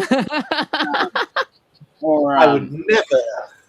or what was that other one, Maud? You used to have the crotch burns or Oh, my crotch, Mike Rochburns. Mike crotch burns. Yeah, yeah, and I It still and have that one actually. yeah, yeah, and took then me so so long to work I that never out. know if it's Claude or Maud sometimes at first Claude or Maud. because both of them will do that. Hello, Kent. How are you? Can't Kent. speak. Can't speak. Can't Is speak that, is a Oh, you is you that got Claude Kent excited. Sullivan? You got Claude excited for a second. Ooh. Kent. I did speak to him a couple of times. You do remember in the past. Yeah. Yeah. I remember when you got on with Claude Balls for the first time. Yes. Yeah. That was a great show. That one. Big Bad He, Mama probably has the clip.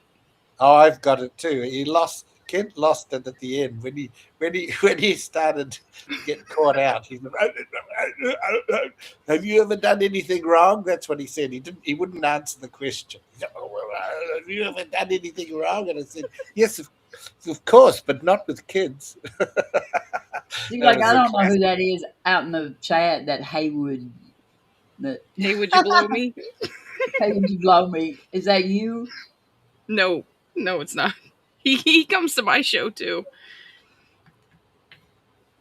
Wait until Gabe Owners shows up. But it surely ain't Phantom. It surely ain't Phantom. Or maybe I don't know. I don't know. I'm I don't suspicious know. of several of y'all when that kind of people show up. Let's see. I swear, if it was me, I would tell you it's really not. The Gabe Owners isn't me either. I know a couple people think it's me, but it's not. I assure you it's not. I wish. I love that name. I would get jail with that all the time if I could. I wish I could dingle my or what? Dangle wait, I don't know. Oh, Dingle to my heart's content. Hizzle was asking about where to go. If we're talking about like Yeah, I he's know. misspelled it like dingai. He's like Dingo. dinguses, and I'm like all the dingleberries. I just want to tingle to my heart's content. It might not Dingle your be me. berries. What? Kent said he Hey, hatched into the scene out of an egg nobody knew was in the room. aw. That's It adorable. might not be me, Phantom said. Oh, Phantom, it might not be. It might be. Who knows? Like you could be in the room together. What you've done, we've done learned your secret. Aw. The one armed I got man. I got a bunch of ferret things Gabe like owner this. said you rang. Oh look, Hey, how cute Gabe. they are. Oh Yeah. my Um, god! Oh my god! Oh, Little cutie. he's look at cute. the teeth. Oh Oh. my goodness. Look at those teeth. Mod Yeah. Gay Boners is in chat. Gabe Owners, hey! Did he call us all heretics? You rang? Debunk this heretics. What? No, we just wanted to say hello. Hello. Oh, I'm gonna show the little bathtub one because that one's adorable. Hold on, I'm getting. Oh, I love this one. Hold on, I'm coming. Oh. This is adorable. He's like, I love this. Bath time. Yes. Little cutie. so I mean, you got him in the shower with him or what? Like they're in the shower and they get. That little white Little one. guy on the right's like, me. I think they want to get out. He's just like, so cute. Little cuties. And then I got a couple more too, but it takes me a second to get them on here. Yeah, go ahead and show them off. Oh, I got him because I told Kent Speak that he's kind of like a ferret, like you can't never really get a good grip on them, but they always come back and they love you, but they just don't want you to handle them, Yes, that sounds like me. Yeah. What? Oh, not wait. Did you say the name Kent Speak? Who's Kent? Yeah, Speak. Yeah. He's the guy in the chat out there. Is he named after Kent Irvin? No, I don't think so. He said that it's it means can't speak. Right. Okay, sorry. My guy on the right giving 0 fucks. That's hilarious. I know that little white one's so cute. His little cute self trying to get a bath. Just laying there. So cute. That one's a little fast. I'm sorry. I just downloaded a bunch of them. Let's see. Oh, and then the sleepy one too. I don't know. I got a couple. I should show my proofs of evolution. I should be demolishing creation right now, and instead I'm showing this. Show all of them. Hey, show all now, of them. Priorities. Sleepy Kent. That ferret is huge. He's like pretty big, Little cutie. All right, let me see. I know it gets tiring watching it so many times, the same one. So that's why I just have them just to pop up on my streams, Yeah. Let me see. I don't know. I think she's that's got all about kinds it. of them, though. That's why she's always adding to her library of them. Yeah. But anyway, man, I made Abe Dinkus. I made him an avatar. It's so awesome. It's really, really cool. I did such an awesome job. I think you sent it to me. Oh, did I? It's the Abe Lincoln with the flag on it. It's really good. He subscribed to my channel. Oh, he did? Yeah. Oh, cool. Awesome. Let me see what else. He's pretty funny, actually. Yeah. Oh wait, I got this. Hold on. Bam. Caterpillar. Oh my god. That's amazing. That is amazing. I love it. It's cute, right? That's adorable. What the fuck?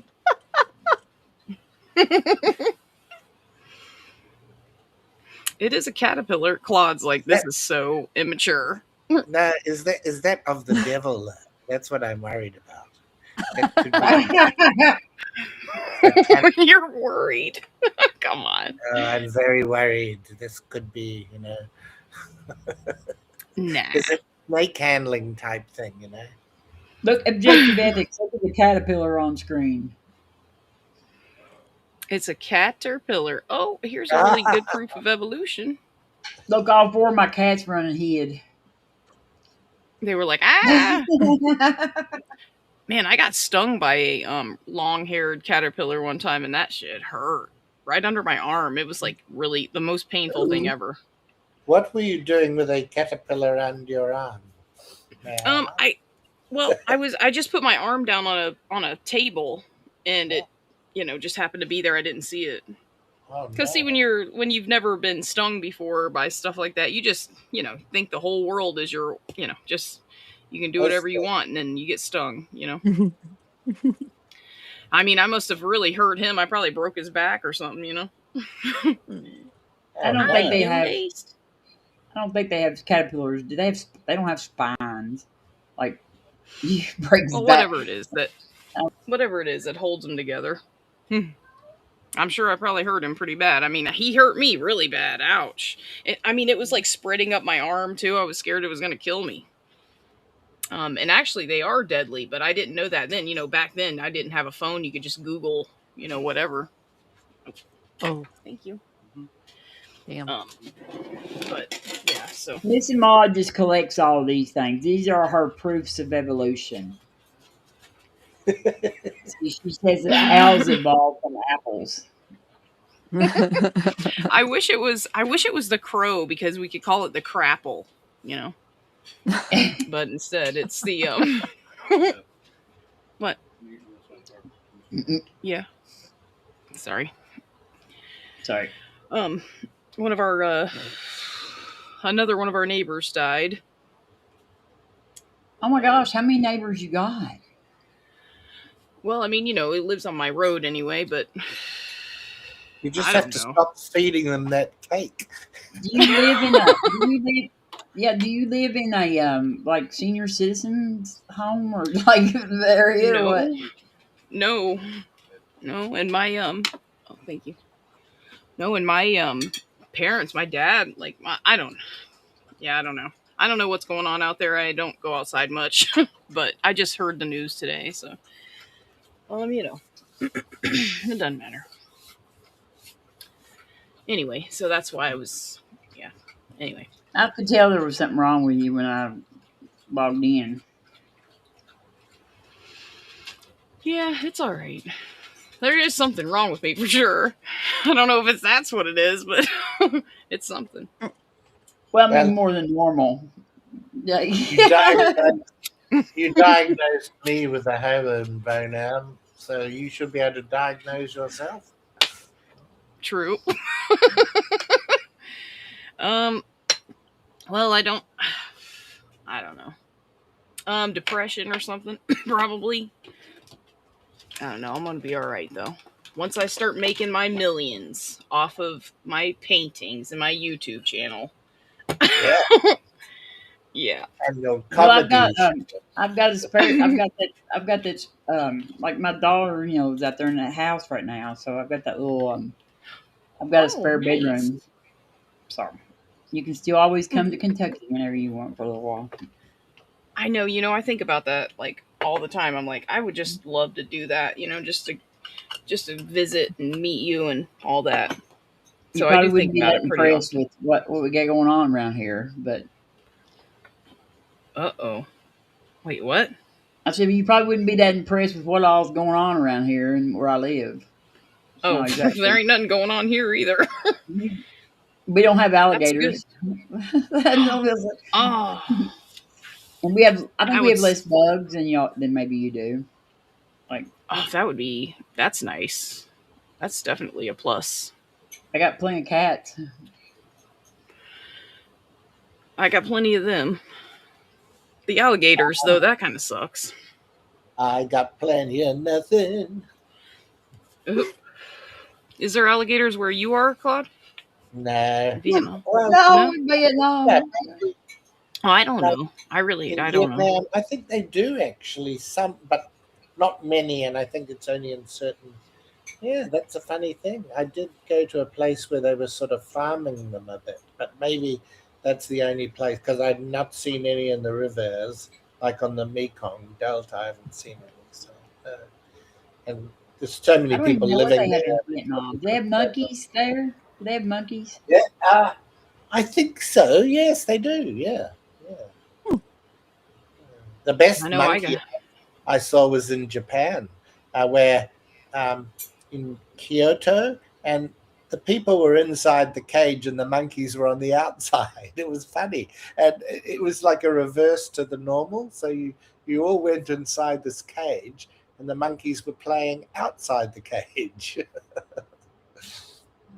Hey, Gretchen. Hey, Gretchen.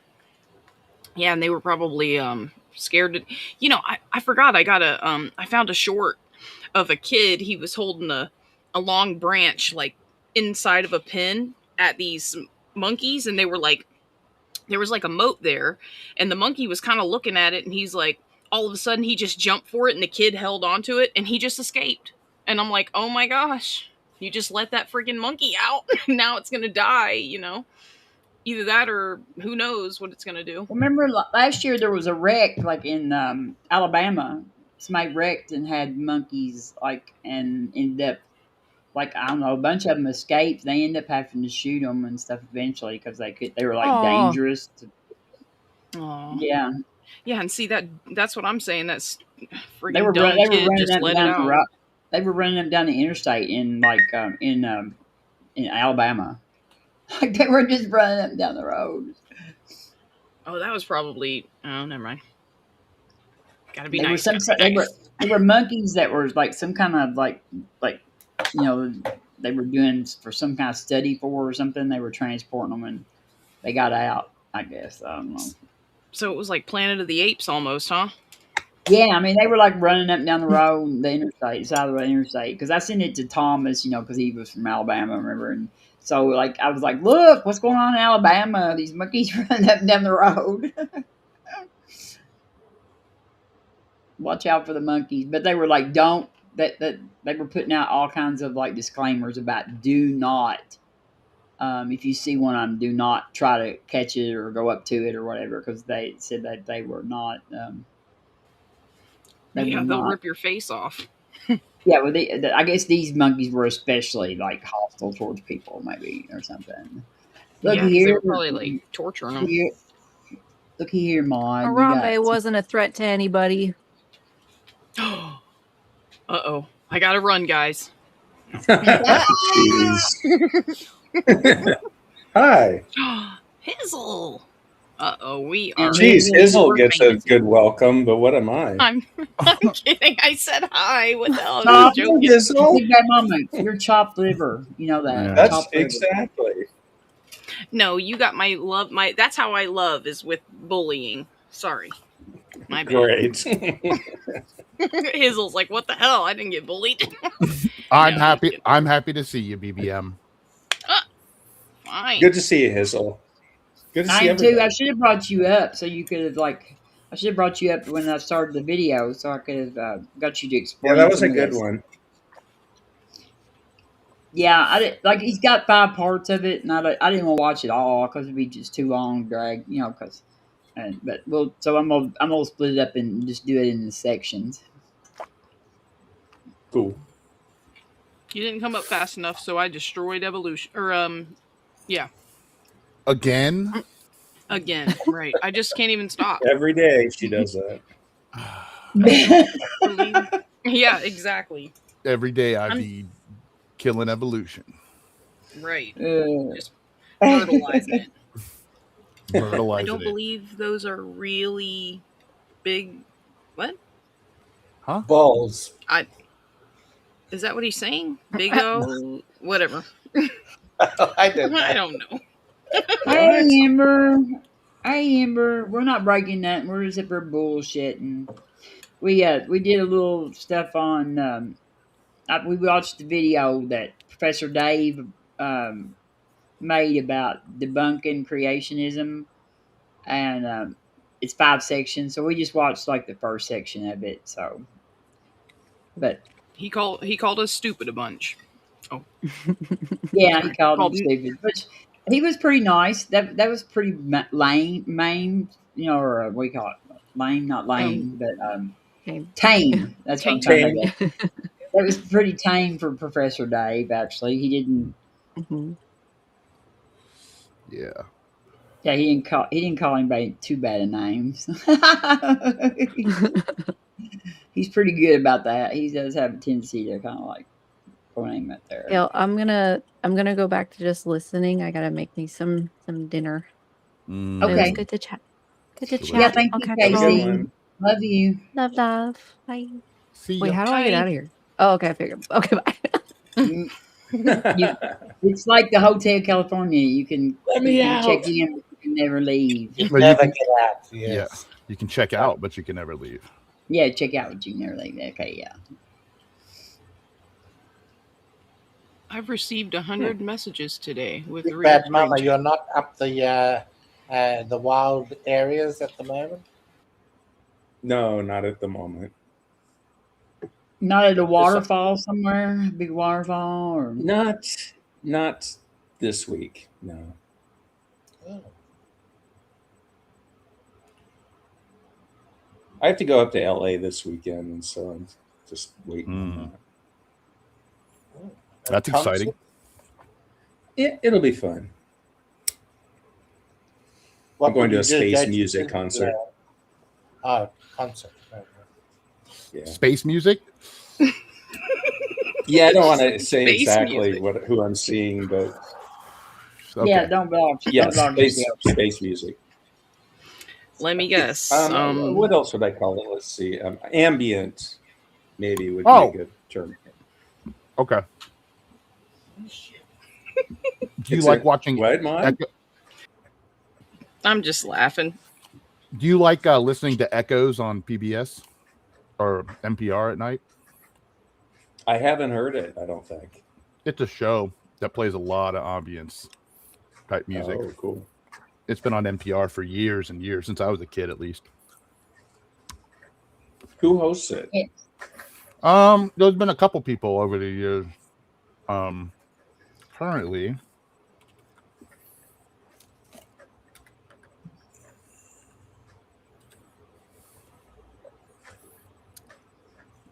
We are programmed to receive, Charles said. Yes.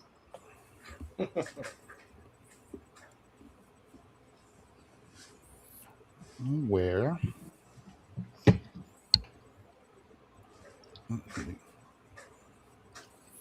Oh, somebody Did say you, something. Did you see me on Dan's show, Big Bad Mama? But wasn't Dan running it? It was Rich. I did see it. Yeah, I did see you on there. I don't I think thought you you were created too banned. much trouble, did you?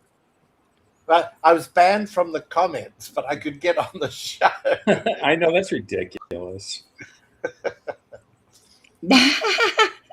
And the reason, like Dan, probably if he'd been there, he would unbanned you. I'm sure. Yeah. Yeah, Dan would have. It got Except, complicated. Dan does not let them talk about politics anymore on that show. He blocked them. Well, he didn't block them, but they aren't allowed to. On his show. Yeah, on Yeah, the entire channel, not just Oh. on Dan's show. So President Dan put his foot down.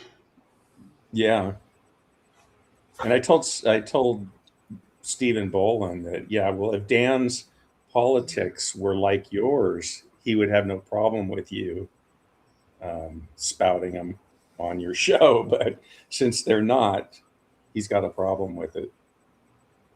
I mean, I kind of probably agree with that a little bit. Like, I mean, that's not like that's not his. I mean, like, You always agree with Dan. well, I mean, no, but I mean, that's not the proper purpose of that channel. And like, it was, I mean, doesn't it all tie together in a certain? I mean, I'm not saying you need to have every show be a political show, but how can you And then- take that out of the mix from religion? I mean, they're tied together at this point. but The like, purpose I of think. that channel is to turn people into atheists.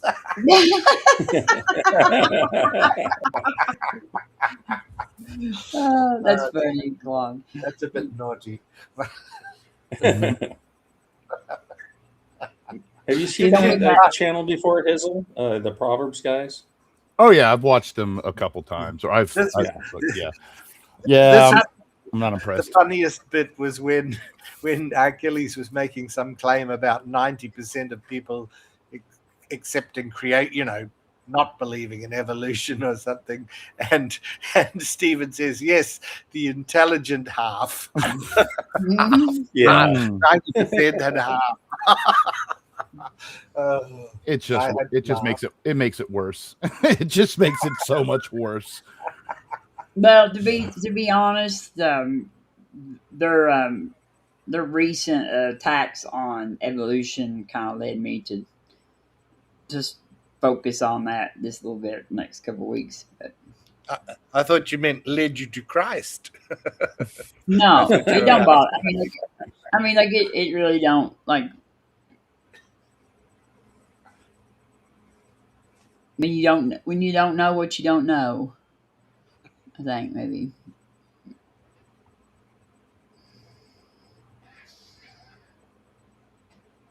I don't like. I don't understand like any of that first part of that first movie, like the video we watched just that earlier while ago. I didn't understand hardly any of it. Like all that math that was, oh, it just made my head hurt. But the biology part I can get into, and I actually know somebody that deals in abiogenesis, but I'm not sure if he wants to come on the show or not, though. But that's what he I does. heard you were big into biology, Robin. But if you're big into biology, the only thing you need to know about math is that when he says it's 6, it's actually 3. Oh, Like sorry.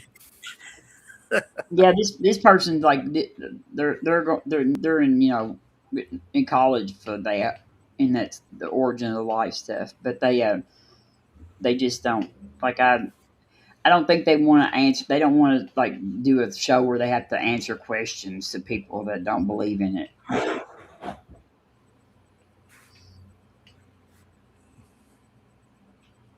Now, Pangburn's doing a show on there's a lot of hypotheses. Like to cover that topic is not an easy topic to cover. I mean, I don't know. Like, I think that, like, I think I've started watching. Like, I've been trying to hit up some of the new stuff that's come out, and stuff. Mm. And I think that they come out with new stuff all the time so much it's hard to even keep up with it on what's going on. But I thought if I had him on, I would have him on. Just come on to where I could just like I wouldn't have anybody in asking questions in the audience. Just have him give a presentation. Yeah, or just kind of ask him some questions. Where I don't want like he's I don't want to make a whole lot of work for him to do. But that's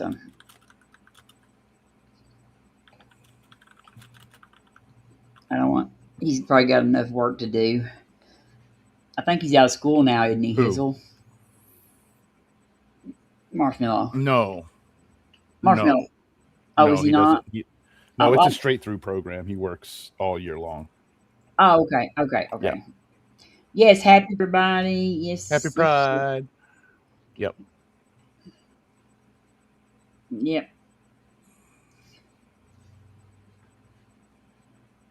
Woo! Oh. Sorry. Wow.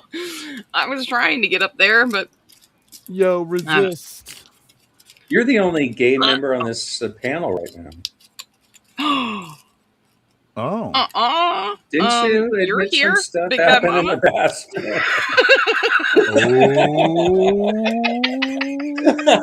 Whoa. You're here though.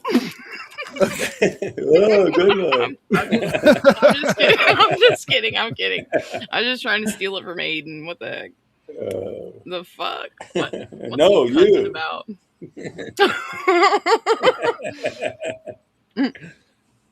I can hear. Okay.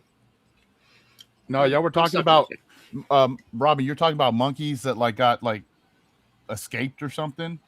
Yeah. That happened in South Florida at a time like that. The same kind of thing happened in South Florida during a hurricane, and that's why there's monkeys all through. Even in Apopka, like if you go north of Orlando, there's monkeys in Wekiva Springs and stuff. That's how them big old. That's how them big old snakes got out too, wasn't it? Yep. A lot of snakes got out. That I think that was a different time, but yes, that did. I think it was a different hurricane. But yeah, you can hear them hooting and hollering when you go on the kayaks and shit. That's funny. Yeah. I mean, those snakes are like an ecological nightmare, I think. They are. But you know what? Look, I saw a thing the other day. I can't keep up with this. Now, this is cool. This just shows how animals are so smart. For a long time, they have these cameras out there, and they had these sightings of them. But all of a sudden, after all these years of the sightings going up, they started having less. And so they went out there and studied it. And there's like several animals out there that have learned to kill them now, because they were eating. All right, the otters. I think it was the otters. They would kill all the otters and stuff. And so now, when the otters find the nest of the eggs, they go in and steal every egg out of the nest. And coyotes have learned that the anaconda has like a blind spot after it eats, especially if it's eaten recently. It has a blind spot like on the side of its head, to where you can sneak up on it and it won't see you until you're there. And so, like, coyotes are killing them like that, and they've learned to hunt the anaconda. Good, yeah, good for them. Mm. There's still a huge problem for, like, it's going to be a while before they balance out. Yeah, there's still plenty of them, but like they've actually the something like that started. Cameras is going down. Yeah, but overall, like, there's still people are still pulling up these fucking huge 20-foot long pythons that are just like able to sit out there and just get fucking huge. And there's no predators. I mean, eat all the birds. Eat all the birds. Yep. They've almost destroyed the entire, like, rabbit. They've been they had just about wiped all the otters out too, and that's why they said that. But the otters have got to where that they are going in when the snake is away from the nest and just like stealing all the eggs. Yeah, it's just what the destruction that they have done, like, just took a full cross swipe of the ecosystem, and it's just killing huge key species to it, just like outdoor cats and shit. Are they're not supposed to be there, and there's way too many. And there's bounties. I have buddies back in Florida who own lawn care businesses, and if they see one, or if they see a iguana, they'll pop it and they'll take it back for the bounty. I don't know, whatever it is, $5. It's like the cane toad. The cane toad in Australia. It's the same way. They brought it over from like Cuba to go after a grub on the sugar cane in Australia, and they got loose and they just spread all over, and these marsupials are eating them and just dying of poison. Of course, you have people that have are now like, have you heard of toad licking? Yeah. Oh yeah. So now they're like smoking the toad poison licking. And hallucinate. It's a hallucinogen. Bufo. It's stupid, Mod. Like that's why I said though. Did you ever lick any toads in Florida, Mod? No. I've heard of camel toad licking.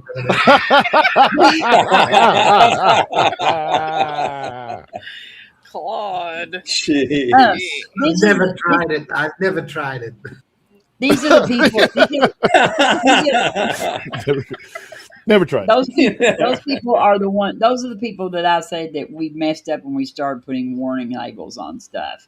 Like, because that's like, it's like, why does everybody seem like they're getting so dumb? I think that we messed up when we started putting warning labels on stuff. I think that we interfered in natural selection. Like, so, like, toe licking, people who lick toes, feet, probably, maybe we shouldn't warn them. Maybe we should just go ahead and let them do it. Like eating Tide Pods or whatever. You know what I mean? Like, there's natural selection. There's always been a natural selection to remove really dumb people from our Dude. It doesn't remove them all, but it keeps them from, like, purple, like populating too highly. Robin is fucking raw, dude. She's hardcore. I know. She's like, fuck them, let them die. I've been like that for a while now. I mean, like, because I live in Kentucky, man. They're like, let them kids drink bleach, dog. Let them kids drink bleach. Fuck let the dumb kids eat the bleach. Well, I mean, I think we need, we just, like, natural selection has always somehow managed to like weed out some of our dumb people, and we just interfere with that. You think they should we pass out like bleach in school and see who eats it? No, I don't think we don't need to help them. Like we need to let natural. It needs to be a natural selection. Yeah, no, I'm not going to take it to the point of doing no harm. I just think that just don't interfere with natural selection. Maybe the warning labels are there because someone has already done it. I know, and he wants them to do it again. But I'm not like the kids part. I think we have we have to protect kids, but it's the adults that if you're an adult and you need a warning label, then maybe you should be part of natural selection. What if that adult takes care of kids? Well, I mean, I don't know. That's the hard part. The kids will learn not to do it. The kids will learn not to do it. They'll be like, don't eat bleach. Just send the she-bears for the kids. That's what I say. Don't eat bleach like your mama did. All right. And you'll be fine. Dumb. Half of us wouldn't even be here right now. Probably. Natural selection, environmental pressure. Dude, if I had an address for you, Odin, if there was like a way, I think I could send it maybe to like an Amazon locker or something. I would send you some like delicious cans of tuna. For real. Special cans. Claude probably gets them really cheap over there. No, warning labels are not naturally on things, Gretchen. We put them on there. So that's not fucking with natural selection. The word natural implies that it's natural. Warning labels are not natural. Did you just say you're going to send Odin Tide Pods and see if he eats them? No. Oh.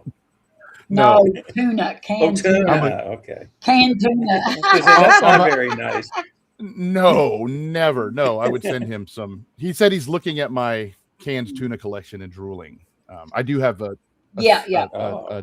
remarkable canned fish collection in one of my cupboards. Yes, he has a whole cabinet for canned fish.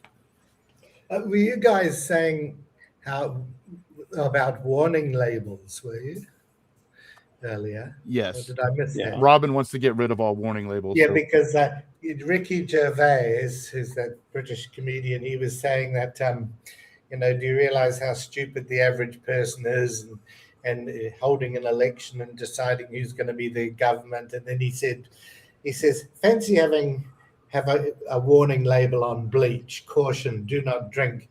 He says, take the label off for 2 months and then have an election. See, and look, everybody's in chat going freaking out about it. I'm joking, y'all. I'm joking. Joking. See, that's how we feel all the time. Well, Christians anyway. These guys always coming at us. Christians. Poor Christians. They only burn shut people up. to steak for thousands of years. Christians should be glad for warning labels because y'all would be the first bunch that would be affected by that. We're the ones putting the warning labels on. They're genius, to warn other people because we care. The Bible's a big warning label. Right, nailed it. Got it. Don't eat shellfish. See, don't pick up sticks on the Sabbath. Don't boil a kid in its mother's milk. Even though it's delicious. Aren't those laws for the Jews? Don't covet your neighbor's. They're definitely not rules. I was just trying to tell you I know how you feel, and you're gonna jump right on and start attacking me. Don't beat your slave for more than 3 days. Well, be good then, Big Bad Mama. Don't spill your seed on the stony ground, but on the grass it will run. Are Well, you don't out of mention that country, name, Claude? Are you out of country? Are you in Vietnam? Yes, I am at the moment. Yes. Oh, that's awesome, man. Is it nice? Oh, it's great. I'm on the Mekong Delta, and I've gone to Oh. places where there aren't many tourists, so it's very interesting, and it's not expensive. And, No? people are friendly, and Huh. yeah. I don't think I'll wear orange though. What? Why? Oh, gee. Agent Orange. Oh, I thought you were talking about Trump. Oh, No, but yeah, no, yeah. So where is? Odin said he's covered in your tuna. Yeah, I know. That's not really on there. The tuna part's not on there. Odin, you're okay. Hey, Scott. Claude, why don't you go out on the street and see if people want to come on and talk to us? well, funnily enough, in this part, there's not too many that speak English. Around Ho Chi Minh and the younger people, they all speak, but I'm in very much the countryside now, and Nice. I have to use Google Translate a lot. But it doesn't matter. You can still make yourself understood by just being humble, and the people are lovely. Sure. They're just lovely. Cool. I know it's hard to imagine Claude being humble, but I am, especially when I travel. I'm very respectful of it's their country, I'm sure you are. Oh, Claude, it's hard to be humble. What's When the? you're so handsome in every way. Yeah, sorry. No, that's okay. What's the nearest landmark that I could look up on a map of where you are? Canto. That's can, C-A-N, and then T-H-O, not camel. Canto. What the hell? Yeah. Odin wants to know how the ladies are over there. Beautiful. Oh. Yeah, I gotta they go. are beautiful. Oh, they are beautiful. Yes. I gotta No, go. they really are, and they're very. You look up. They wear the typical dress. Not everybody wears it all the time. Is called an ao dai, A-O, and then D-A-I, and they look so elegant, And they sometimes wear them when they're biking, and they're just willowy figure, and just very nice. I'm sure, like all women, once you're married to them, it's a bit different. But I'm sounding like Kent Haven. Those are pretty dresses. Yeah, I like those dresses. They're beautiful. Their costume, and they just the word I use is elegant. Elegant. Yeah, they're very elegant. That's awesome. But they speak a bit of French in Vietnam too, because of course it's had that French colonization at one stage, Mm-hmm. and that's why they're good at baking. A lot of breads and things there too. Yep. But what I like about the Mekong Delta area is that life is just on that delta. That people live by the water. They have little boats on the water. They trade on the water.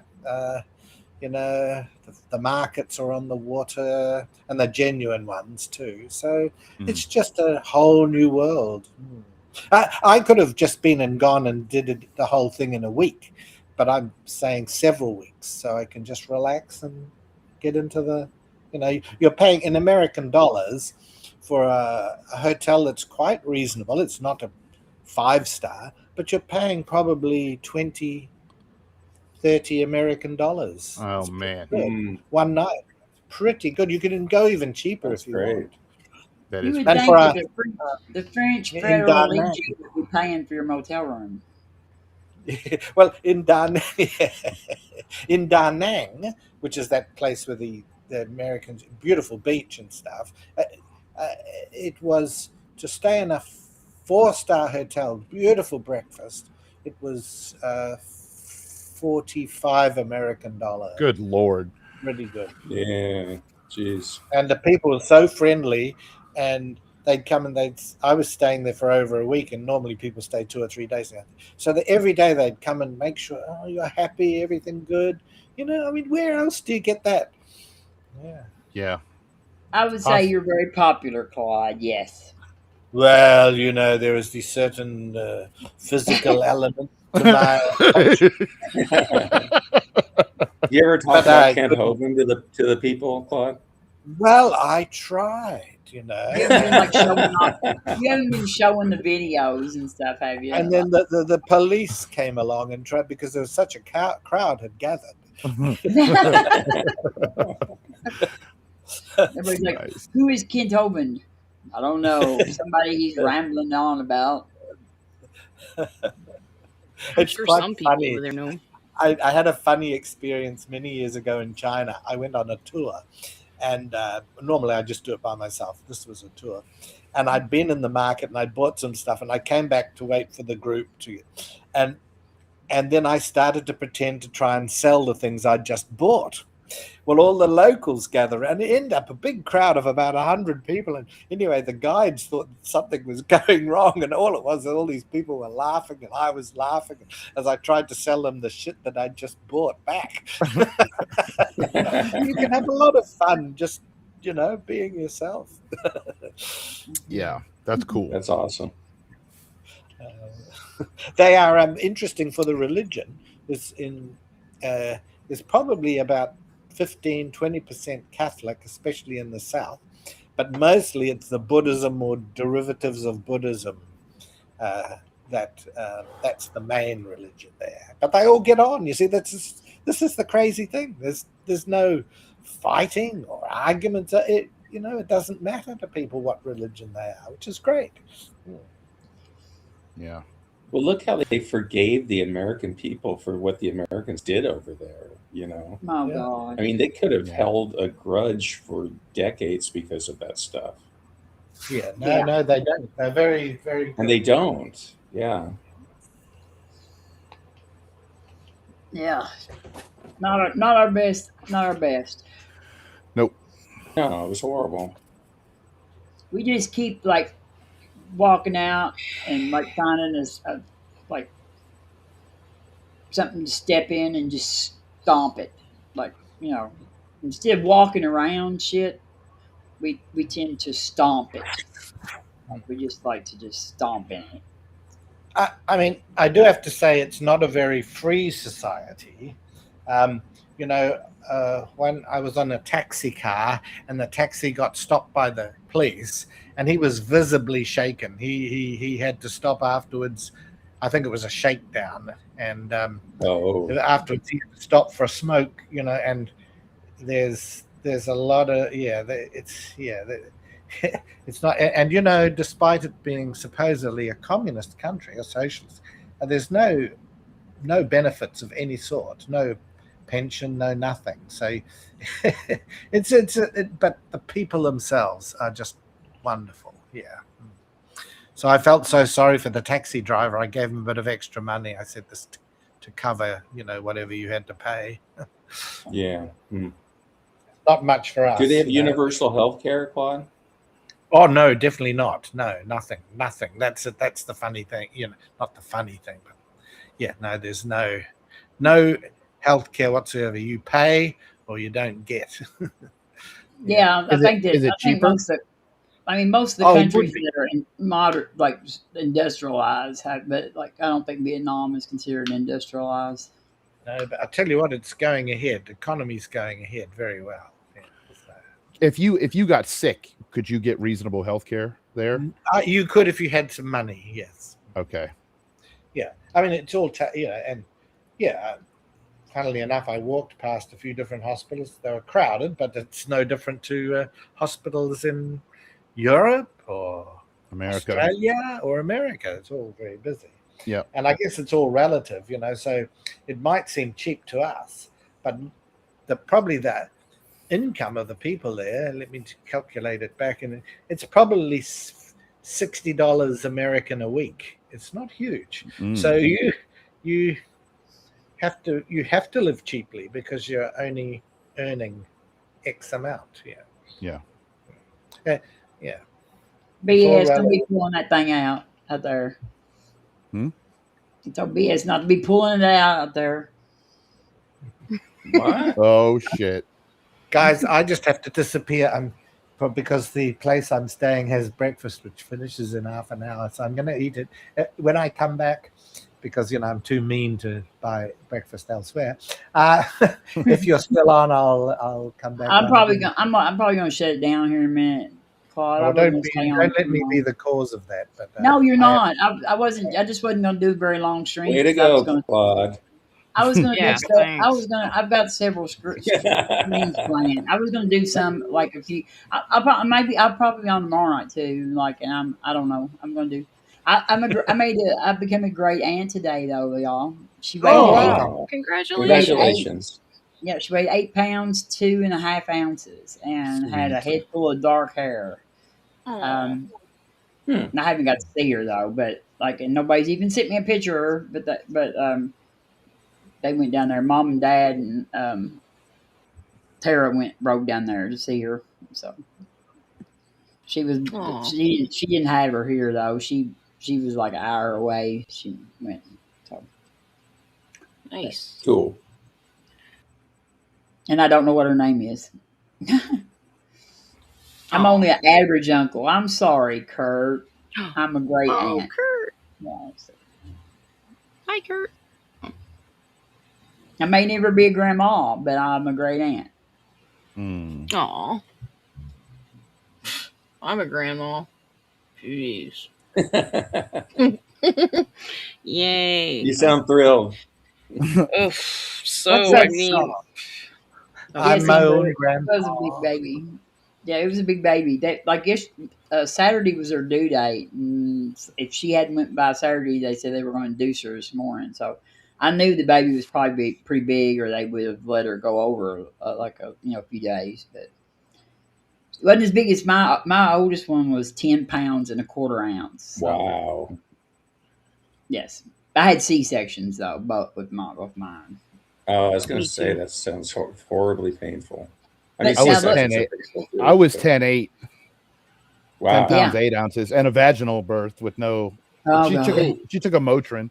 She said that's about it. Robin just felt that pain. Adam Like was my- born at 30 years old, and he had to. There you go. He was fully functioning when he was. I doubt he was 30. No he was, belly. He had he no was belly definitely button. 18. Did you know that? No Claude? belly button. according to, no, He no, was No no. belly 18 button. ripped. And that's why he could be Buff. identified. He'd hold up his shirt according He to was Hogan. buff. Oh, look at me. I'm Adam. I haven't got a belly button. Wow. Look, you can't make this stuff up. It's great. My oldest one, her dad weighed 12, and Oh she my was, God. and he was a virginal birth. So vaginal Ooh. birth. I mean, virginal birth, Mm. vaginal birth. Yeah, So he was Like- Jesus. like his Even I dad. can Like, feel that. yeah, my that's my second husband. He said his dad told me that when the nurse come out of the room, that she walked out there and said she wanted to slap him. Because that was back when they didn't let the dad go in, to the delivery room and stuff. He said she come out and said, "I just want to slap you," because he was so big. But Chad wasn't. But yeah, he wasn't. He was 12. So yeah, that's. So Kristen was Yeah, smaller back in than the him. old days, the father would be passing out cigars in the waiting room, right? Gretchen said, "Fuck that!" Like they'd still be in there when they Gretchen. 12 pounds is fucking huge. 12. That's Yeah. almost 13. Almost I said, "Did he have that's a like tooth?" that's like a fully dressed turkey. God. It is. I mean, damn. Oh God! Nice Jeez. imagery.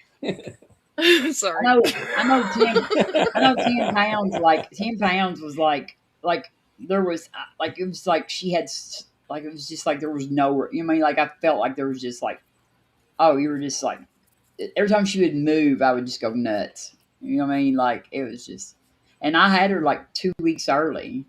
So that was good. Like I went in because my water broke is what happened. My water broke. So then I had to go on to the hospital.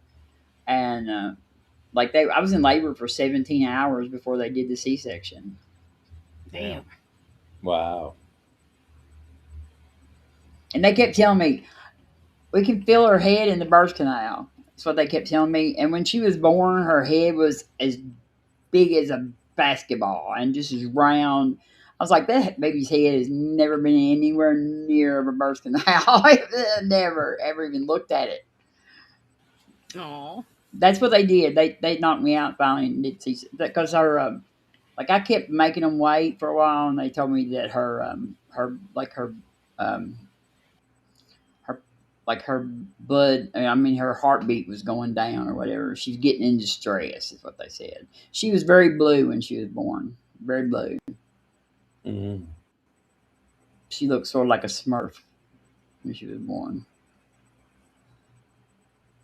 And then she turned yellow because she had jaundice too. So, and then my youngest one had none of that kind of stuff. I just had to keep her dad ate like 16 Valiums though before I went into surgery, so I was afraid he was going to pass out.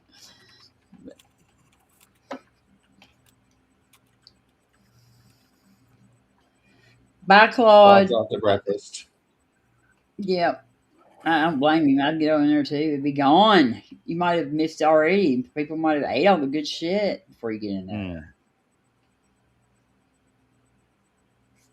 Well, I'm gonna thank y'all for coming. I'm gonna shut this down. I appreciate all of you. They're out in the chat. I appreciate all y'all and all y'all on the panel. Thank you. Yes. Thanks, Robin. Thank you, Robin. Yep. Take care, guys. This was fun. Bye, guys. Love y'all. I'll be here tomorrow night too. I'll be back tomorrow night. So. All right. All right. Bye. Bye. Bye. Love you.